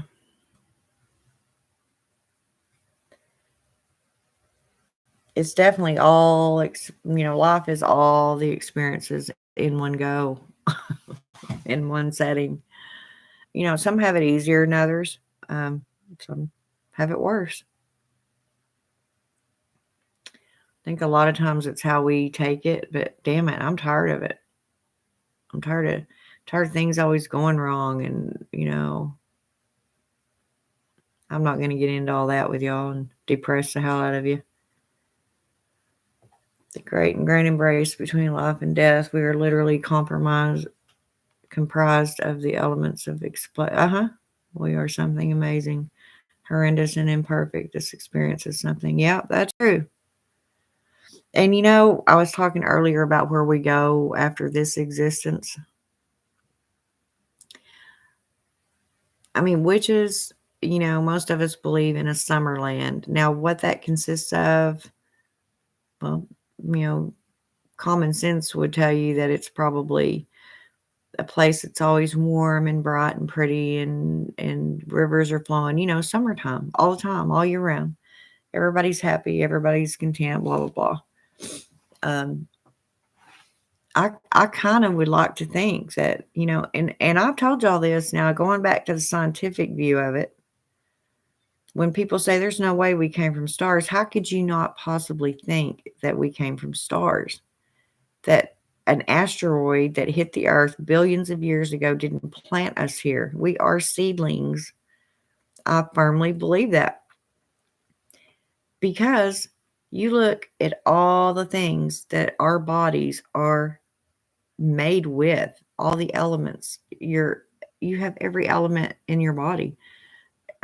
You depend on iron for your blood to be sufficient. Your calcium, all your minerals, everything that. And what are we most comprised of? Water. What are most comets? They're water. Water with dabs of this and that mixed in it hits the earth, plants us with the water and the seed, and here we came about. I'm not saying we grew out, per se, of the ground. I'm sure we did. Even the Bible, the Christian Bible, will say you're made by dirt. You're dust to dust. So even they had something there. And I'm not saying that a creator didn't create us. It's how they did that. How, like in Greek times, you hear of the mighty Thor with his hammer, and that's why earthquakes are going on, because he's sitting there banging his, hammer. Uh, all the different stories you hear in mythologies, because mankind had to have a reason for everything. They had to be able to explain it. So a better way than to use gods as metaphoric characters. Unique, is it not? What is a perfect life if not messy, difficult, no trials? No, exactly. Yep. There's a opposite to everything. And without sadness, there wouldn't be happiness. We wouldn't be relieved to be happy, because we know sadness. The dependence on computers, cell phones is driving me crazy, as I am not tech savvy, nor do I wish. Yeah, that's what me and John were talking about, Brenda. I know enough to get around them. But in nursing, it's been quite a few years back now. They actually went to computers. Everything's on a computer. The EMR, whenever I'd go on a med pass, giving residents and patients their meds, I have to do it on a computer. When the director of nursing does her notes, everything's on computer. Everything. They have backup paper Mars in case, the electricity or whatever goes out and we can't use the computer. So they still have to create that paper. The whole thing was to get rid of the paper load, but they still have backup paper. So actually, you just created, anyway. But yeah, everything's on computer. And even some of the older RNs that have been RNs for 40, 45 years, they just could not get they couldn't grasp the computer, so they actually just quit. They quit nursing because they either couldn't or didn't want to learn it. Probably a little of both. If you're Christian, then what she is describing is Genesis. If you are an atheist, what she's saying is actually science. Yeah. Or knowing, what and who's everybody's definition of God is different. How they perceive gods or goddesses, I mean, it's just amazing how everybody's mind it works in totally different ways. The internet was created by the United States Department of Defense. Every single device capable of connecting to phone or internet can be tapped into at any time. Yeah. Um, I'm not saying that none of that could happen, but the government's pretty damn busy, actually. Do you know how many people are on this world and have cell phones? That would take an entire, uh, well, you'd have to pretty much put in a whole new branch of government just for that. You'd have to hire thousands of people to spy on people all the time like that. Everybody, I mean, it's just too much. But I guess if you're flagged somehow. But I'm also not a conspiracy theorist, and I'm not saying things can't happen, and I wouldn't put anything past our government. But um, I think people get way too caught up in some of these conspiracy theories. Like I said, our government has far other things to worry about than what you're doing in your own home, or if you and your husband have sex every night, or how promiscuous you truly are, whatever. I mean, that's a level that they don't even have time to get down on.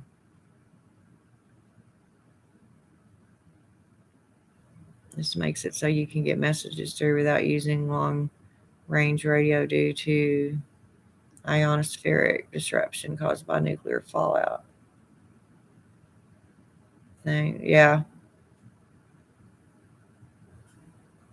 Well,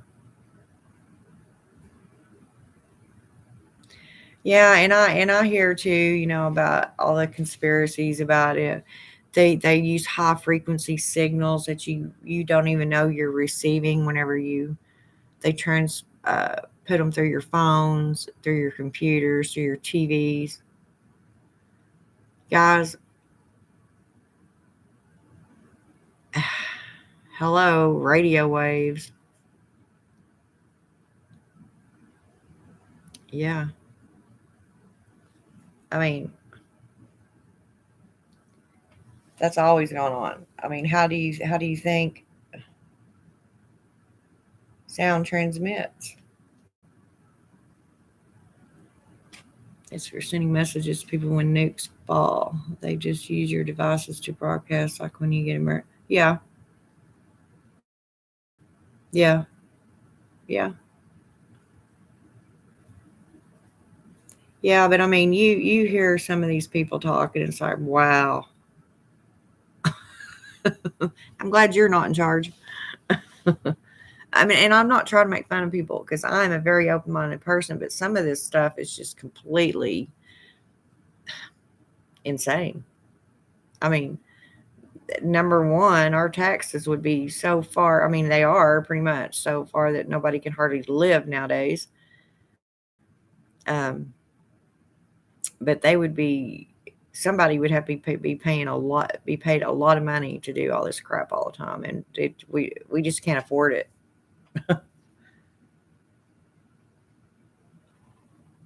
Sorry, they moved Salon's cage into my room, and he got loose. I'm trying to chase his rabbit butt down. You and your rabbit.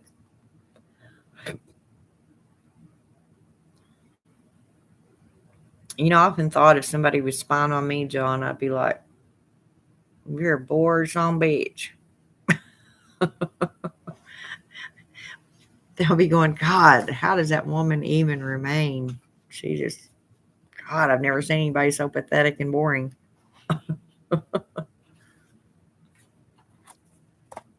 They'd get really tired of watching my butt in about the first 30 minutes.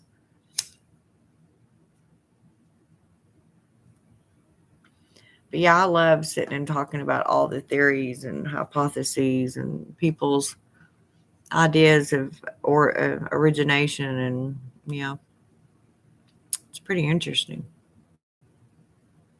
Everybody's different opinions, and most of them, to be honest, are all, if you put them all together and melt it down, it all pretty much comes to one thing. If I can't get this computer to target advertisements to you, then I can make hundreds of billions of dollars by influencing entire nations. It's like that song by the Flowbots, No Handlebars. Huh.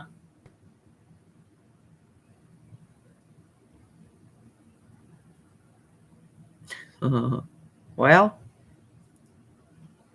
I don't know. I don't know.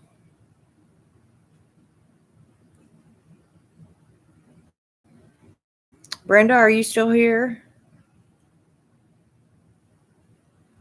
She just pop in and say hi. I'm glad she did. I ain't talked to her in a long time. It's almost 5 o'clock in the morning here. That's okay though. Dan, are you still here? But yeah, I mean, there's so many.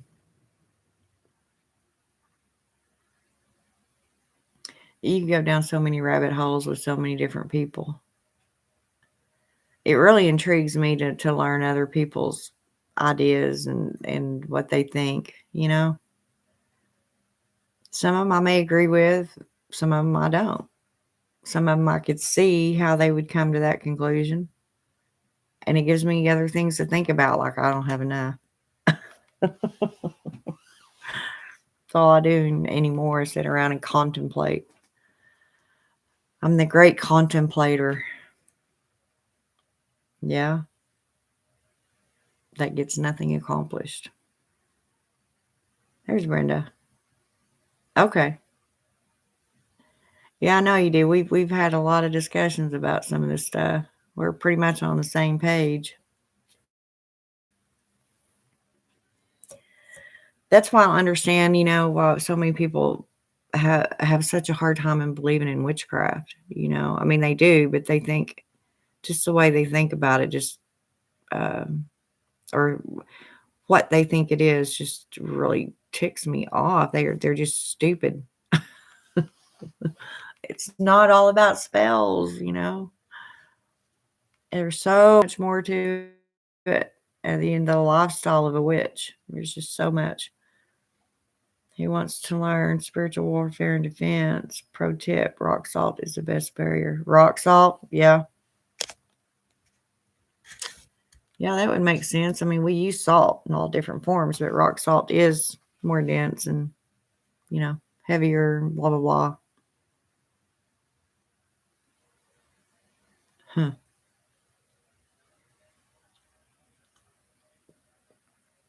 And nowadays, everybody's gotten into this pink Himalayan salt, and, it just sounds trendy. Here, I put pink Himalayan salt on my goulash this morning or tonight. It is pretty to look at, though. I have watched some videos about the elongated skulls found around the world. Yeah, I've seen some of them too, Brenda. It's just amazing what we don't even know yet. We've been on this earth for billions of years, and we ain't even scratched the surface of some of it. Too busy worrying about what Jupiter looks like than what's going on right here in our own hometown. We need to discover our planet and take care of her, you know? That's what I was talking about earlier. If you got $1 billion to create, or billions of dollars to create a rocket to go here and there, use your money to stop, deforestation. Help some of our animals here that are starving to death. Help some people that need help, you know? Nope. Let's spend billions and billions of dollars to send a satellite to Jupiter. That, why does it matter if we know what Jupiter is? Granted, it's exploration. It's what humans do. Um, and I love sitting and watching it. But, you know, that's kind of like, my kids, my neighbor's kids are, I'm buying them clothes, because I think their clothes look trashy, whatever. So I go get them a set of clothes, and my own kids are running around in trashy clothes. But I go and buy clothes for the neighbor and not my own children. I know, little big metaphor there, but you know what I'm trying to say.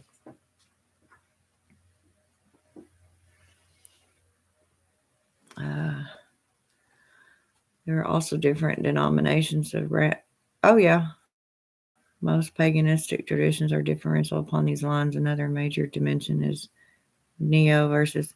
See, and I don't get all this Neo stuff. I'm just a witch.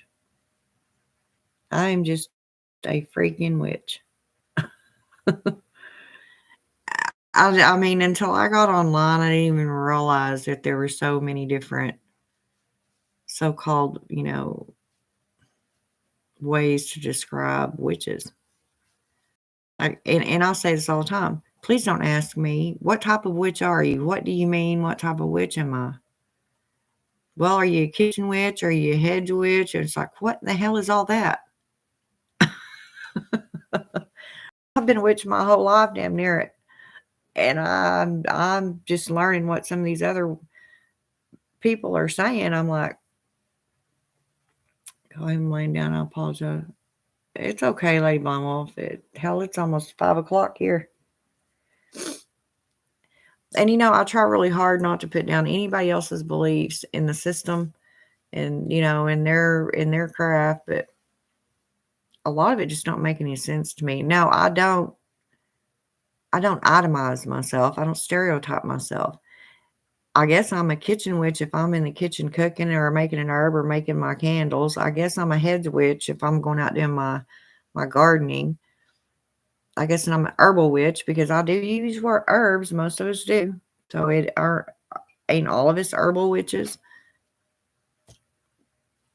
I don't know. I don't understand that question ever, and I never will. What type of? I'm a witch. I use all the and everything above at my disposal. You know, tomorrow night is witches' night. What do you mean, Lady Blind Wolf? That like, good night, friend. Godspeed. What do you mean?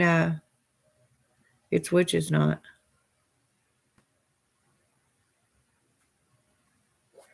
Nothing on my calendar. Did I miss something I don't know about? uh, what is it? Oh, a German custom. Uh, you talking about Beltane?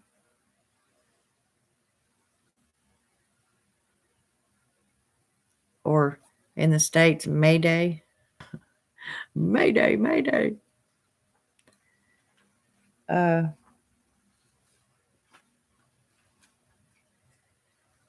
many denominations of all lifestyles, religions, etc. Some of the same faith, different dogmas, sects, detest each other. Be they whatever. Yep, that's right, Brenda.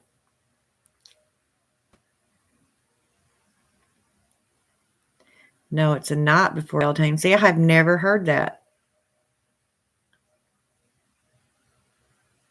I have never heard of anything about the night before Beltane.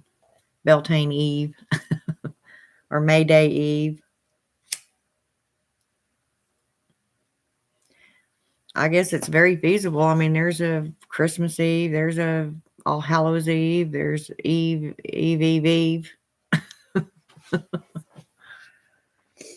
I guess to give somebody else a reason to celebrate something else. Whatever, so be it. I've never honestly heard of that, Lady Bumble. Unless it's the night they build their campfires and dance and do all the stuff they do.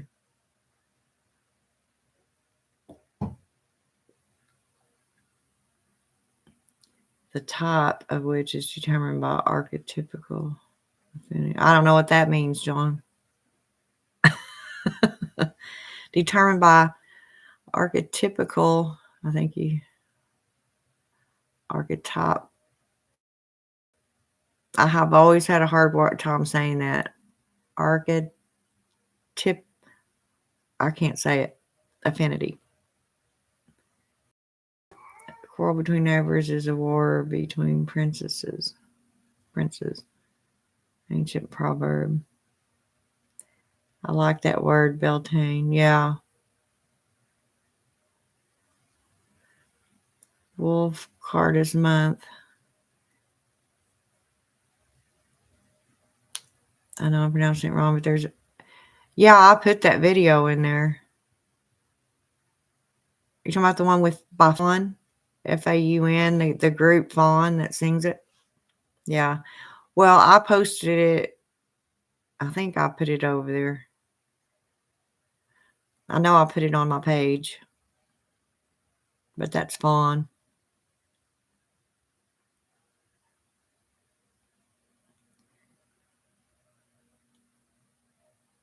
It's 6 months before Halloween, so I'm going to run and see if I can't find a couple other videos, throw it up on YouTube, and then, okay.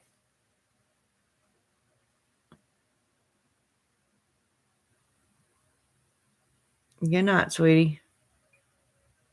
You think archetype, think of the grand arcana in the tarot. An archetype is something like the Imperial High Priestess. Yeah, I know what an archetype is. I just, let me go back up here. I don't know. I don't know what you meant by determined by the archetypical affinity. I don't know what all that meant. Every witch is determined by her own personality, if the truth be known. I mean, we don't have to be rocket scientists to figure that out. Your personality and what you like to do as a person, if one's more drawn to plants and farming, they're going to be considered an herbal witch, right? If one is a chef and loves to cook, what have you, then she may be considered a kitchen witch because that's where she spends most of her time.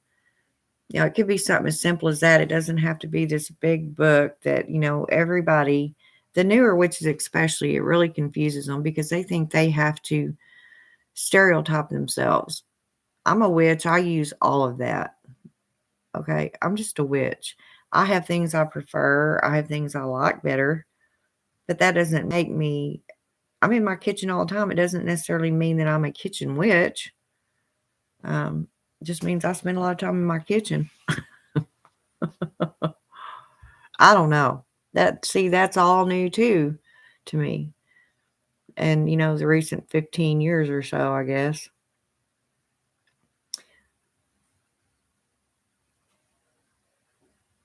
Archetypes are symbolic subconscious. It could be.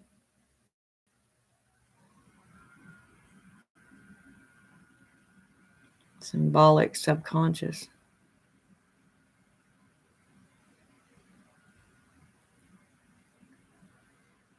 I guess it's also called hexing, knot of the hex. See, I've never heard that, Lady Mama. Of course, this is a tradition that started overseas, and so a lot of the American witches may not know or have dove so deep into it. We know Mayday, and it's usually about fertility, the joining around the maypole.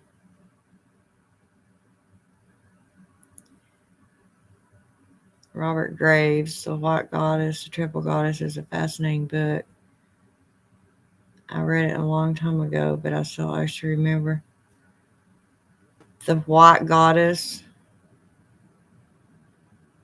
So it's the White Goddess slash triple goddess, or is it two different books? White Goddess and then the Triple Goddess.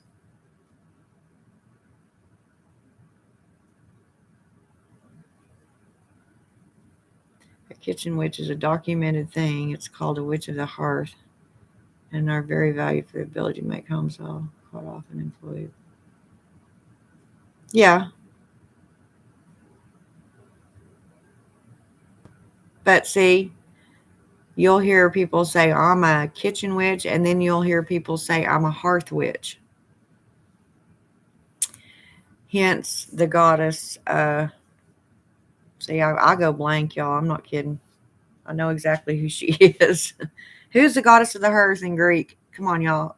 Get my mind going. I don't know how I do that. I just literally go blank. I can't do anything else till I figure out who is the god. Y'all, I can't believe it. Hexennacht. Yeah, that's definitely German. My spelling, OMG. I'm sorry. I don't. Your spelling's fine. I'm worried about who. Okay, I need to stop thinking it'll come to me. Goddess of the hearth. You hardly ever even hear about her either. She's one of them poor goddesses that nobody seems to. Oh my God.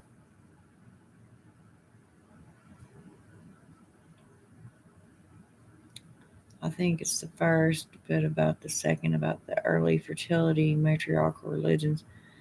Then Brigida, the Scandinavian goddess of the home hearth. Then the Romans called the lady in white as Veritas and was goddess of the truth. Lady in white is also known as La Llorona in South and Central. Yeah. Do you forget the third, please? It's okay. I'm sitting here still trying to think of my hearth goddess in Greek mythology. I follow that and have all my life. Hestia. Yes. Thank you. Y'all, y'all really need to send up stuff for me because my brain, I'm telling you what, Bubbers, you quit clawing my shirt.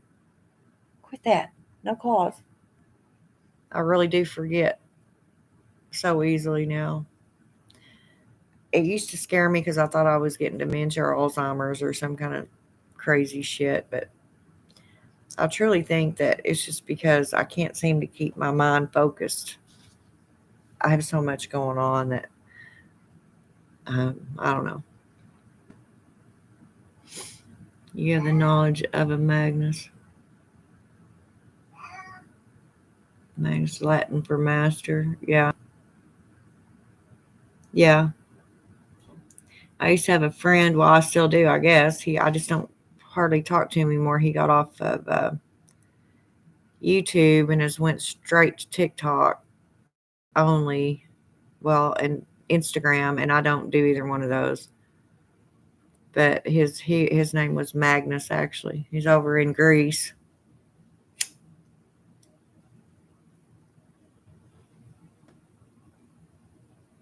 It's uploading now. Okay. I recommend meditation for our high priestess Adara. Clear mind means unburden. Yes, thank you, John. I mean, I have better days than others. It's just I get to thinking too fast, and everything just gets all jumbled up. You know, it's like I know exactly what I want to say. I just can't get it out there. Interestingly, I told a friend about that book very casually. Then I stepped out area yard, and little bunny rabbit, a brown one, went hopping by me right down the sidewalk.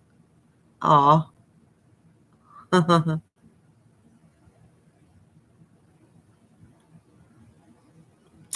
I love reading. I used to have a book in my hand all the time, but that's another thing. As we get older, our eyes aren't as good as they used to be. And I mean, I got my These aren't even prescription.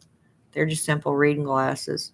Because my doctor said I don't really need a prescription. I just need to have it magnified and make it, well, what is a prescription? I mean, I don't know. But in other words, there's nothing really wrong with my eyes. Now, used to, I was nearsighted.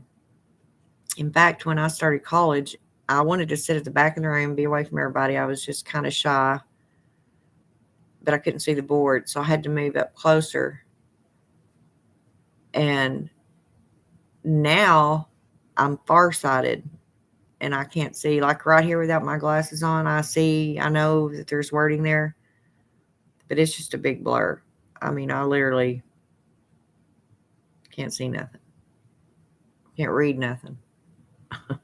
But I can tell you exactly who's driving the car that's turning the corner down there to come on my street. Yeah, I'm very farsighted. My eyes, reason for misspelling. Yeah, I know. Me and John were talking about that earlier. I mean, it's a blessing to be able to get old, but then it's also kind of a curse because everything starts going. And I mean, if you're female, it's even worse. Well, I guess in men's terms, it is too. They have their own little special group of problems, but prescription changes the way the light refracts. Dim lenses only change the perception. Yeah. Oh, here's my familiar, my big rescue Russian blue cat. Oh, how pretty. Yeah, if you'd have been on here earlier with us, you'd have heard one of mine up chucking. She's been so sick for several months now.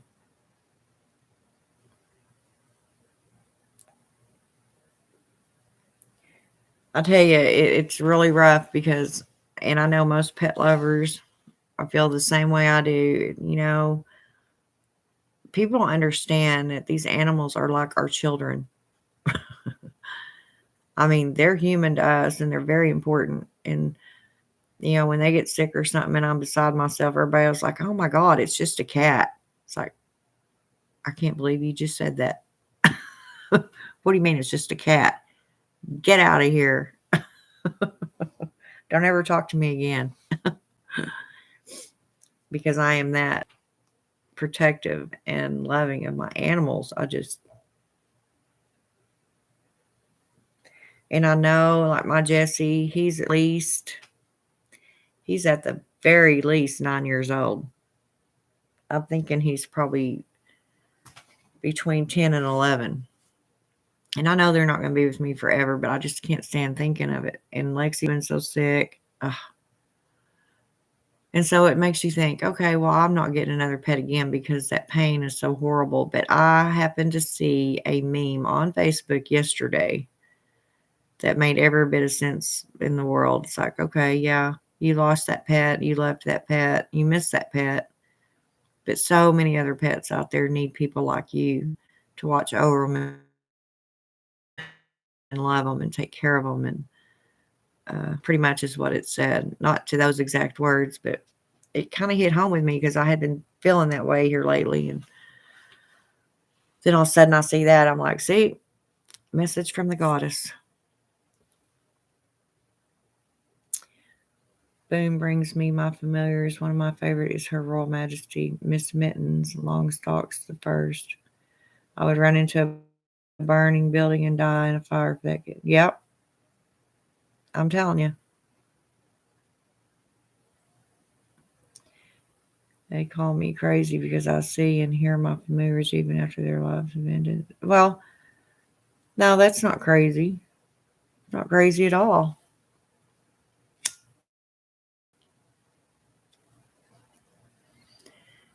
To me, that would be a comfort. Just like when a human loved one dies. We're comforted by the fact that we go to their grave and we sit and we talk to them, right? We don't honestly know that that person's hearing us. Some of us still doubt it.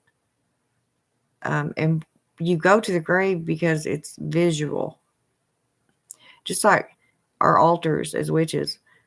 Um, Number one, it is a kind of like a gift and something to honor my goddess. It's our personal space, but it gives me, like my statue ever. I'm not worshiping that statue as some people would think.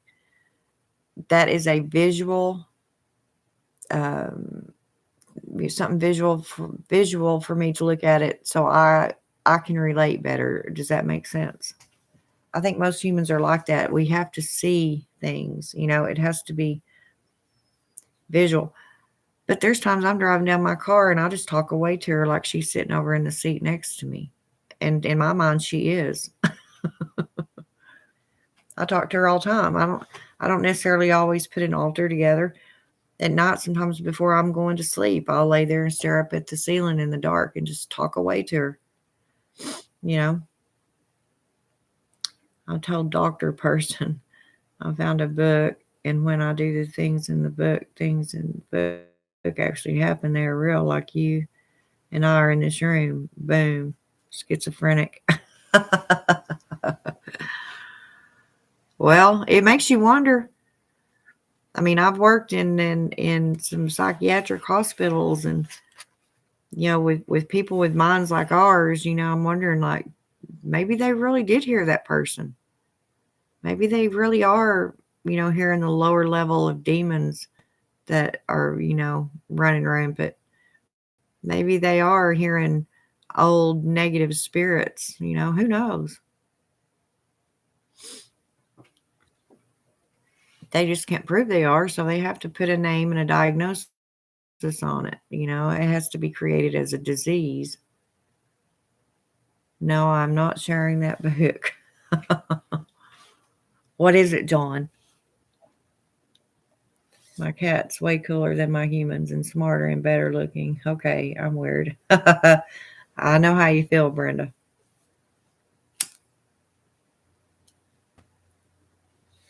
I'm telling you, my cats they truly are.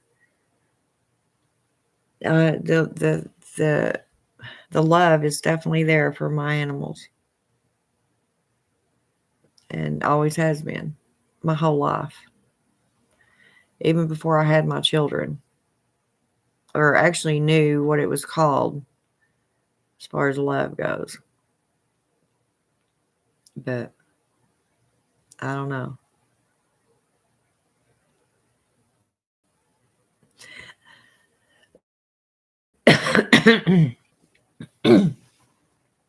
But definitely being in this human experience is an experience. Cats are the superior being. Yeah, that's what the Egyptians always thought. They had that figured out years and years ago. That's why another goddess I have in my corner is Bastet. When something's wrong with one of my babies, that's who I call on. That's who I beg to help them. I don't have to beg her too much. But they're getting older, and eventually time will take over, and I won't have no choice but to let them go. Miss Clip.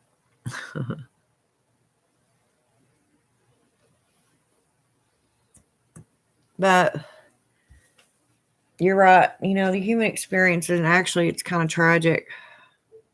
Things get given to you and make you so happy, and then they get taken away, and you're so sad.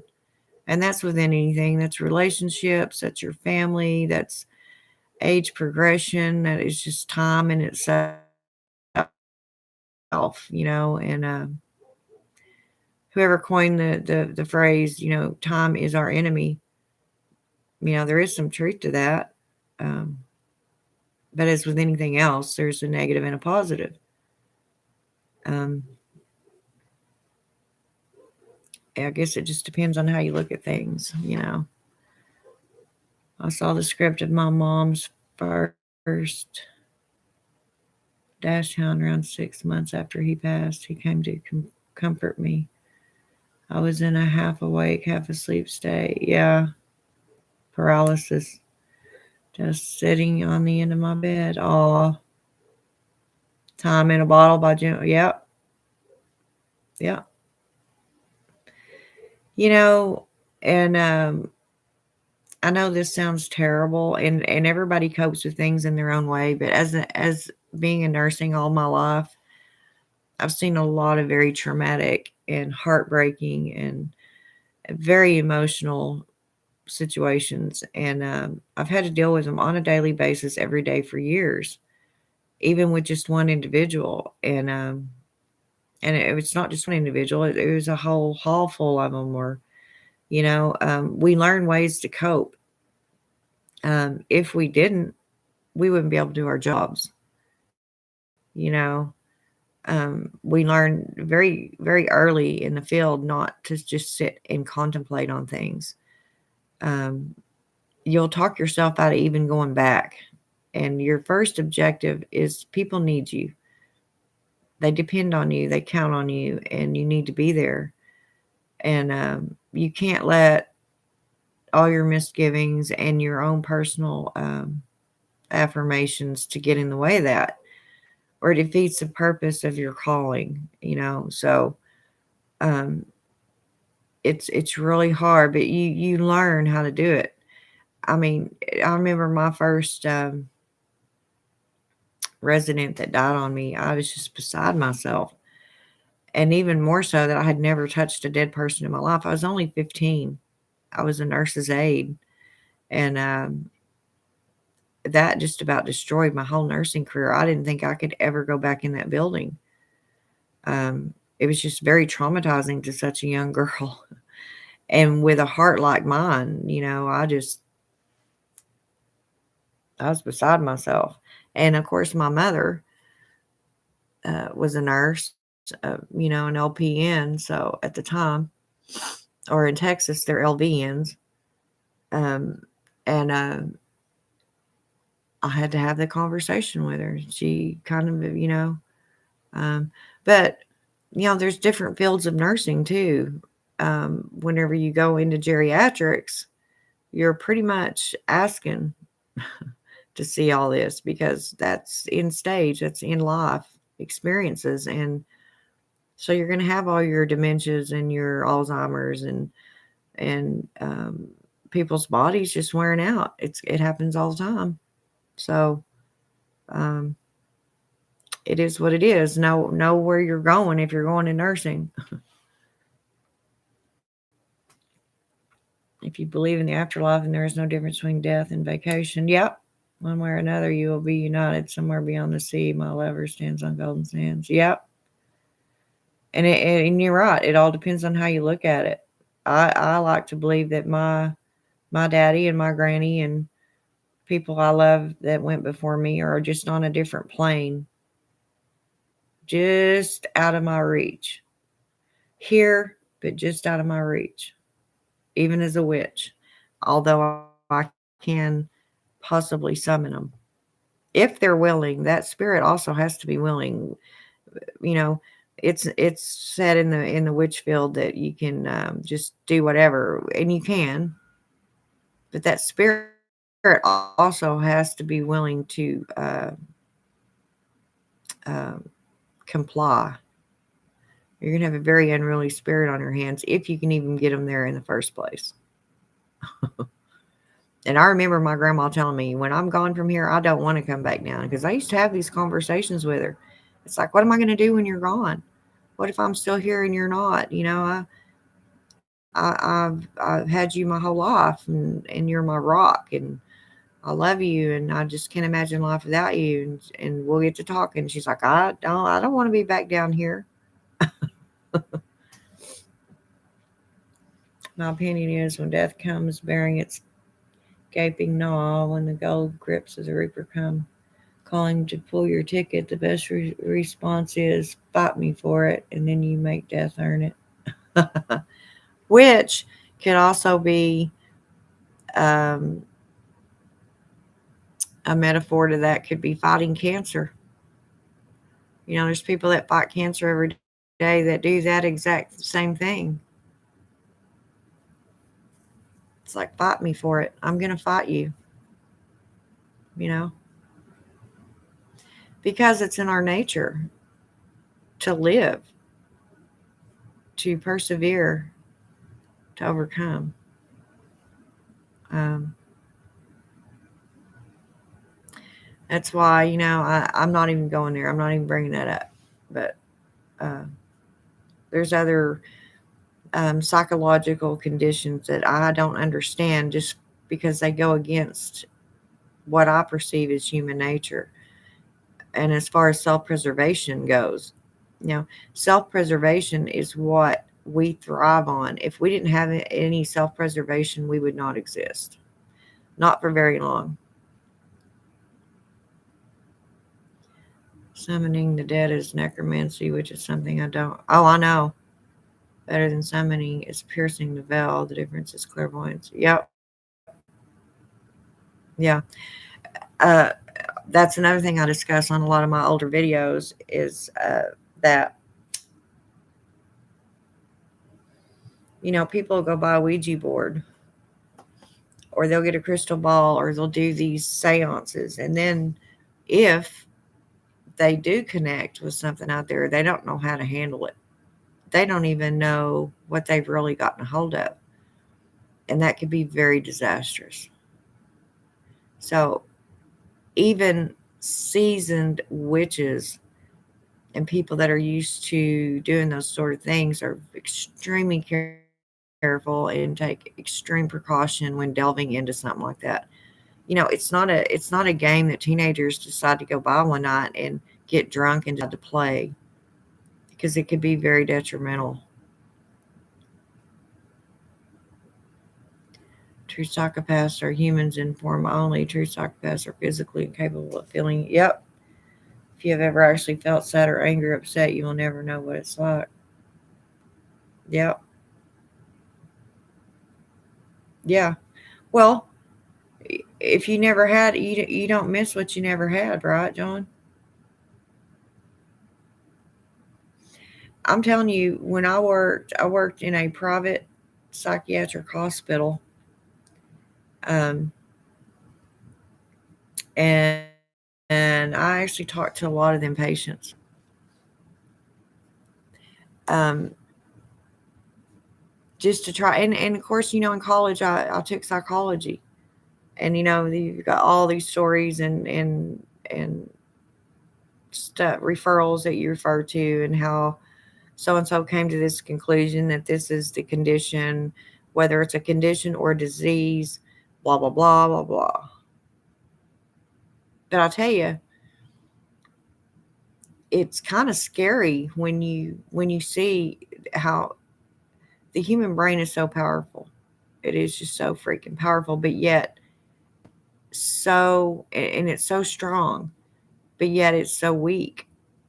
You know, it's like a big computer, a very smart computer. One little glitch goes out, and it can, you know, throw a short circuit your whole brain.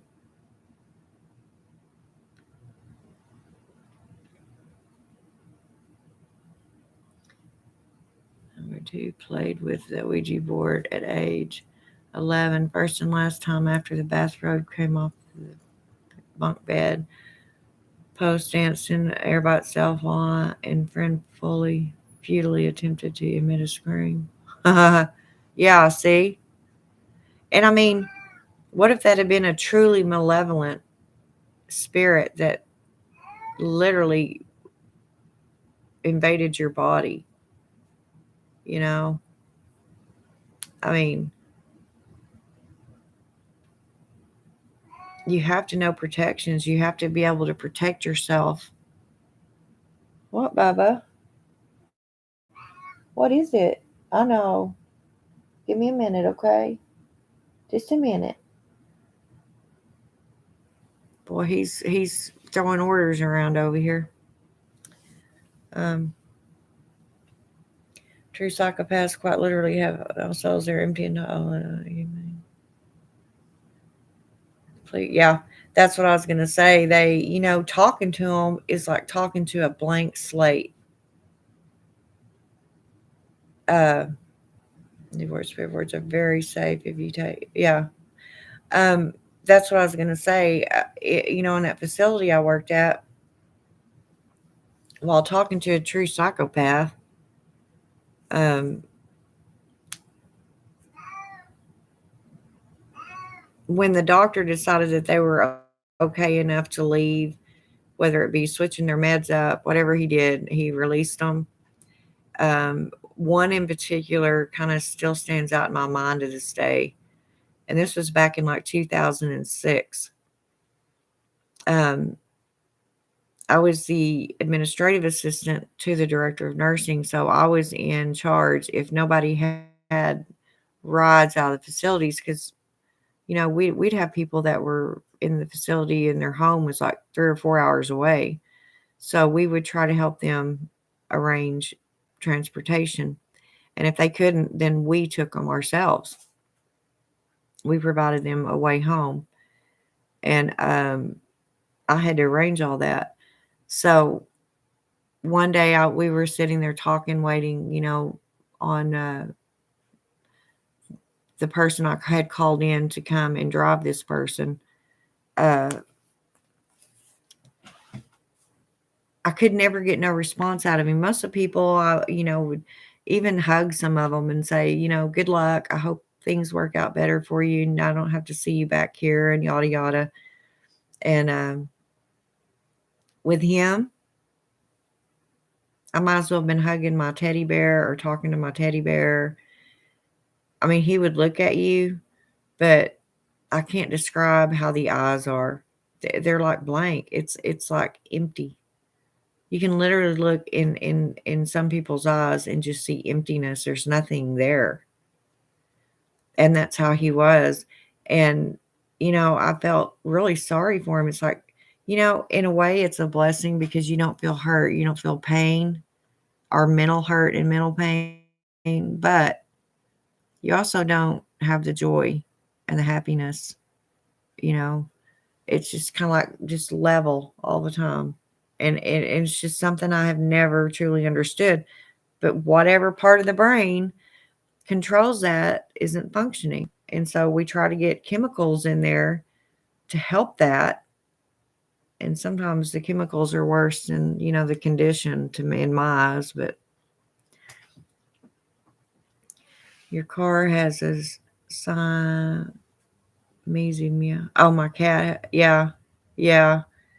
He's talking to me because his food bowl's empty. And he's making sure I know this. I already know what he's after. Isn't that pretty bad when my cats will meow and I can tell you what they're wanting? Or if it's a hurt meow, if they don't feel good. Bubbers, I know. Just a minute. Mom will get it. And he's huge. It's not like he's starving to death. Trust me, he can wait. He's freaking huge, y'all. He weighs every bit of 30 pounds. I, somewhere in there. Uh, Strangely enough, psychopathology is not an indicator of criminal. No, it's not. Generally, the matrix of social pathology and narcissism drives criminality. Right. It's all mixed. In fact, the psychopath doesn't know enough to get mad. I mean, the ones that are you know what I'm trying to say. They get mad, but it's not the way we think. I think it's more out of frustration. It's a drive. It's like that's the only thing their mind thinks of. So therefore that's what they're going to react and do because that is one thought that they know and they they just react.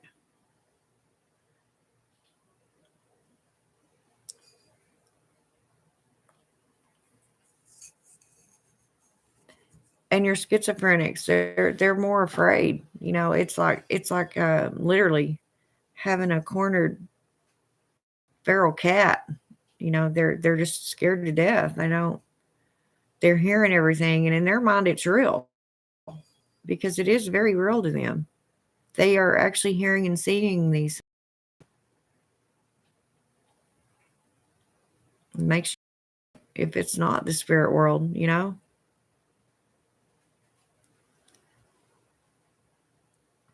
John, I definitely don't need a spirit board. They show, yeah, that's, I think all of us older witches get like that eventually. Those of us that have been in it for a very long time, I think the spirit world we just grow closer to it. It opens up to us, we open up to it, and before we know it, we're in it. We're mixed.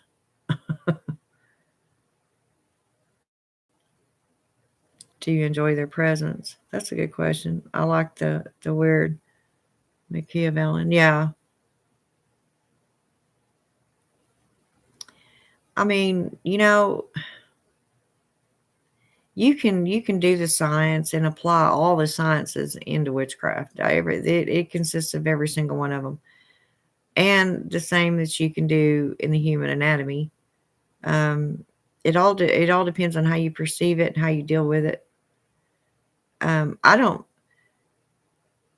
I have learned the deeper side of it only because of my profession, and it helps me with knowledge of my own inner workings, the physical inner workings of my body. So if something goes wrong, I can maybe better know how to deal with it or handle it. I guess you could just say being educated helps calm down the fear factor. But um, there's just some things that, we have no control over. And that's why we have medications, you know. Um, and if you think too hard on it, I don't like going so deep that it takes the mystery and the fun out of it. I know this sounds like a little girl, but in a lot of ways, I am still that little girl that first discovered the craft. I carry that with me. I keep that with me because it reminds me um, of how pure and honest it is. And I don't like getting into all the semantics all the time about it. I just take it for what it is. If I go to that tree and I'm talking to that tree in my heart and in my mind, I know that tree is listening to me. Okay. That's how I feel about it. I don't need to know the whole scientific fact that yes, that tree does hear you, that trees converse with each other through roots in the ground. A whole line of them will talk to each other and share water to each other when others are in need. They take care of their saplings like we do our own children. They feed and water their babies just like we do. Y'all look it up, read up on it. I promise you, I'm not lying to you. I only know that because it interested me and I went further into it. It's not something I had to know before I decided to go talk to that tree. I was talking to that tree before something in my psyche, something in my knowledge that I had no knowledge of, if that makes any sense, told me that tree could hear me long before scientists figured out that they actually do this. They actually converse with each other.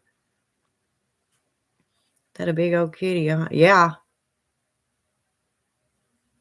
Yeah, my baby, she weighs 10 pounds. I couldn't believe it when the vet said that. She just feels so much lighter. I don't know if let me show him. I'll show him to you if I can get him up here. He's heavy though. Hang on. Come here, Bubbers. You want to see the people? Come here.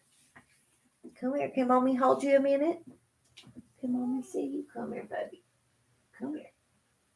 Come here, honey. But he don't like being held. Oh shit! Look how big he is. Here, baby. Mommy's showing you off. Look how fucking huge he is. Hang on. Hang on. He's gonna get mad. You got your toe caught, Jesse. Yeah. See, it's never a good idea to pick him. Look at him. Look, he's here. Say hi. Oh my gosh. Oh. Now look at my shirt, y'all. Look. Bad. I'm gonna have to change my shirt. Ah. He shed so bad and I didn't brush him today. Whew, that wore me out. Well, the property I live on since 2011, very active. Yeah. Some were helpful, some making a little, yeah. I don't mind when they make racket. I just don't like them trying to scare me or moving my shit around or keeping me awake. That's when I put my foot down and say, no, if you're going to stick around here, you're going to behave. The only way I'd actually banish them, I warn them. It's like, all right, no, I'll put you back right where you came from if you don't behave. I can deal with this. If they cannot be managed, destroy them. They cannot be destroyed by them. Yeah, yeah, yeah. We have control over that. You just have to learn how to do it.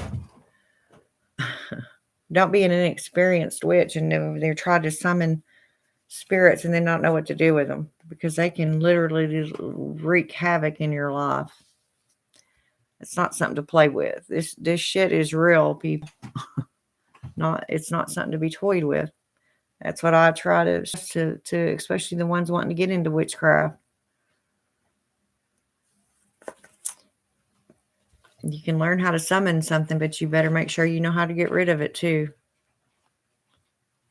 Lexi, what are you doing now? I once tormented a fiend that possessed a family member. It deserved it, and I had the sanction of the dark goat of the mountain. The fiend shaped up and stopped missing about. Yep. Yep. Yep.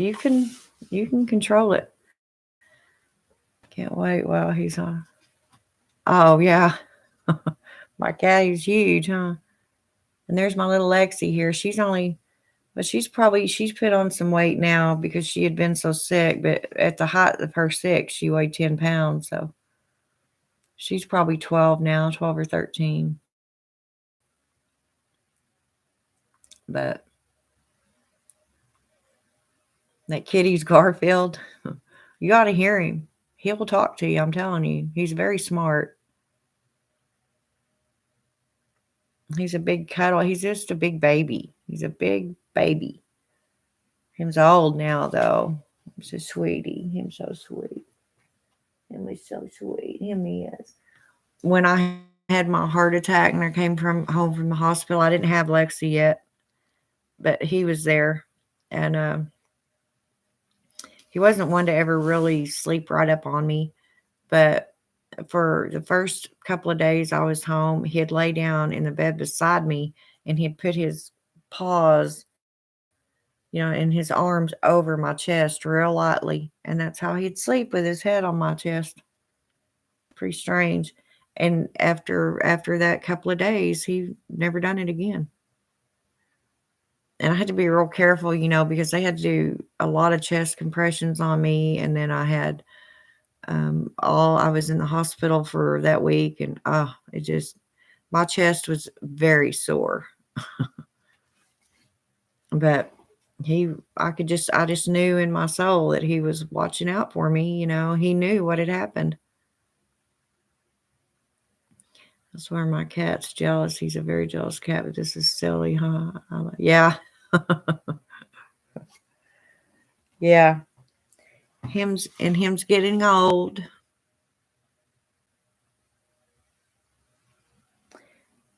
I'm trying to think. Let's see, 16, 7. I'd say I don't know. He's 9 or 10. He was grown when he found me, and he found me. I didn't find him. But I've had him since July of 2016, and he was full grown then. So I've had him 7 years.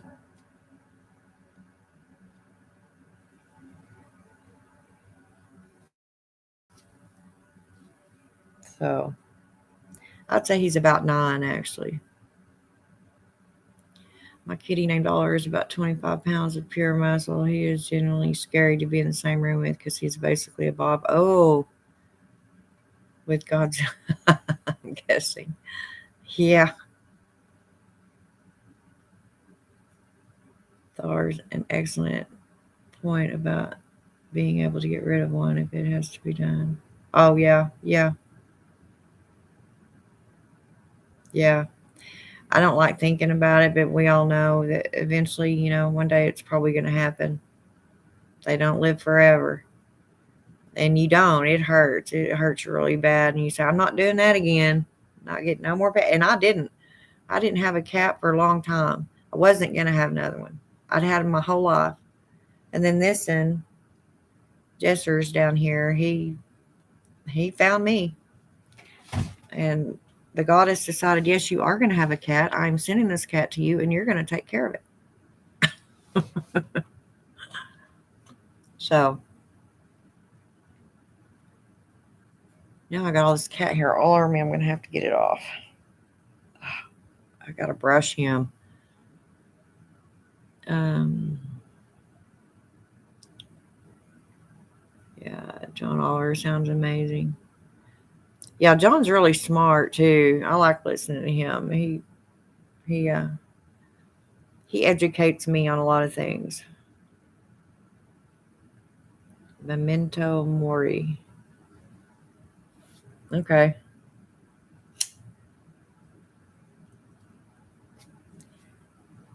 An old friend of mine used to say there is no greater love than kitty love. Yeah. Well, and they just love so unconditionally, most pets do.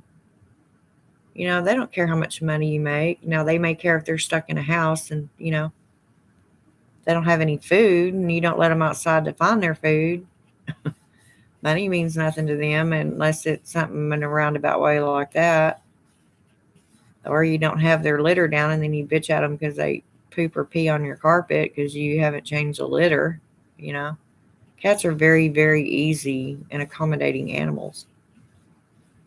And I like it too because they don't have to constantly, they're their own little people. They like their space just like I do. I don't, dogs are too needy for me. I love all animals, but a dog is just too needy. You got to walk them. They require too much attention. Cats are just awesome to me. I'm a cat person, but yeah, I don't know what I do without them now. They're my babies.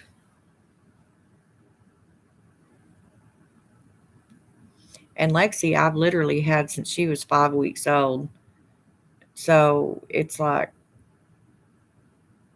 she just she thinks I gave birth to her. She's very close to me. He's more of a man's cat. I think a man had him before he found me. And I think that man died. That's just a picture I have in my head. Because all of a sudden he just appeared.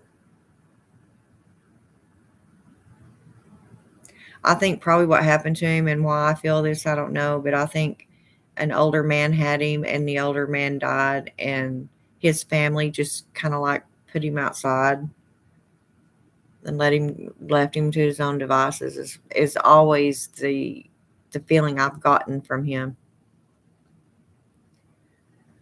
And that's why I love cats. They have razor blades in their hands and they use them. Perfect predators, cunning and nimble and independent. Yep.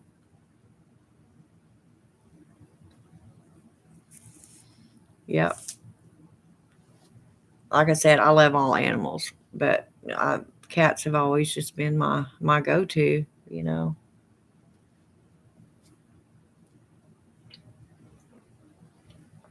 I guess I better get off here, guys. I've been on here almost 3 hours. Not that it matters. I mean, if y'all aren't bored, I'll sit and chat with you. I don't care. I don't have anything else to do. I'll have to take my medicine here in a minute. But I do that sitting right here. Your statement is true because when you earn their love, it is the sweetest of all. Yeah, and they're unconditional. They don't care. They love you no matter what, and that's really the way it should be with everyone. But you know, it's not. I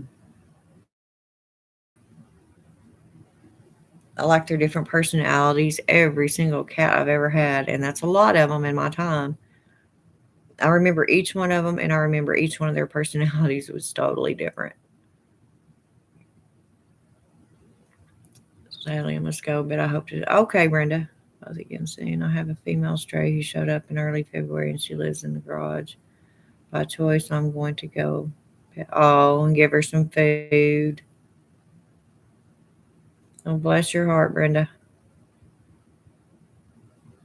Yeah, I wish everybody was that kind. Nothing infuriates me more than somebody abusing an animal. I'm telling you right now. I even get pissed off at friends that post shit on Facebook, on my Facebook page, that even hints towards animal cruelty. You're out of here. I can't handle it.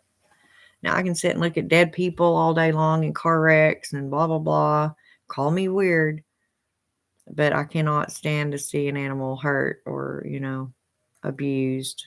I just can't.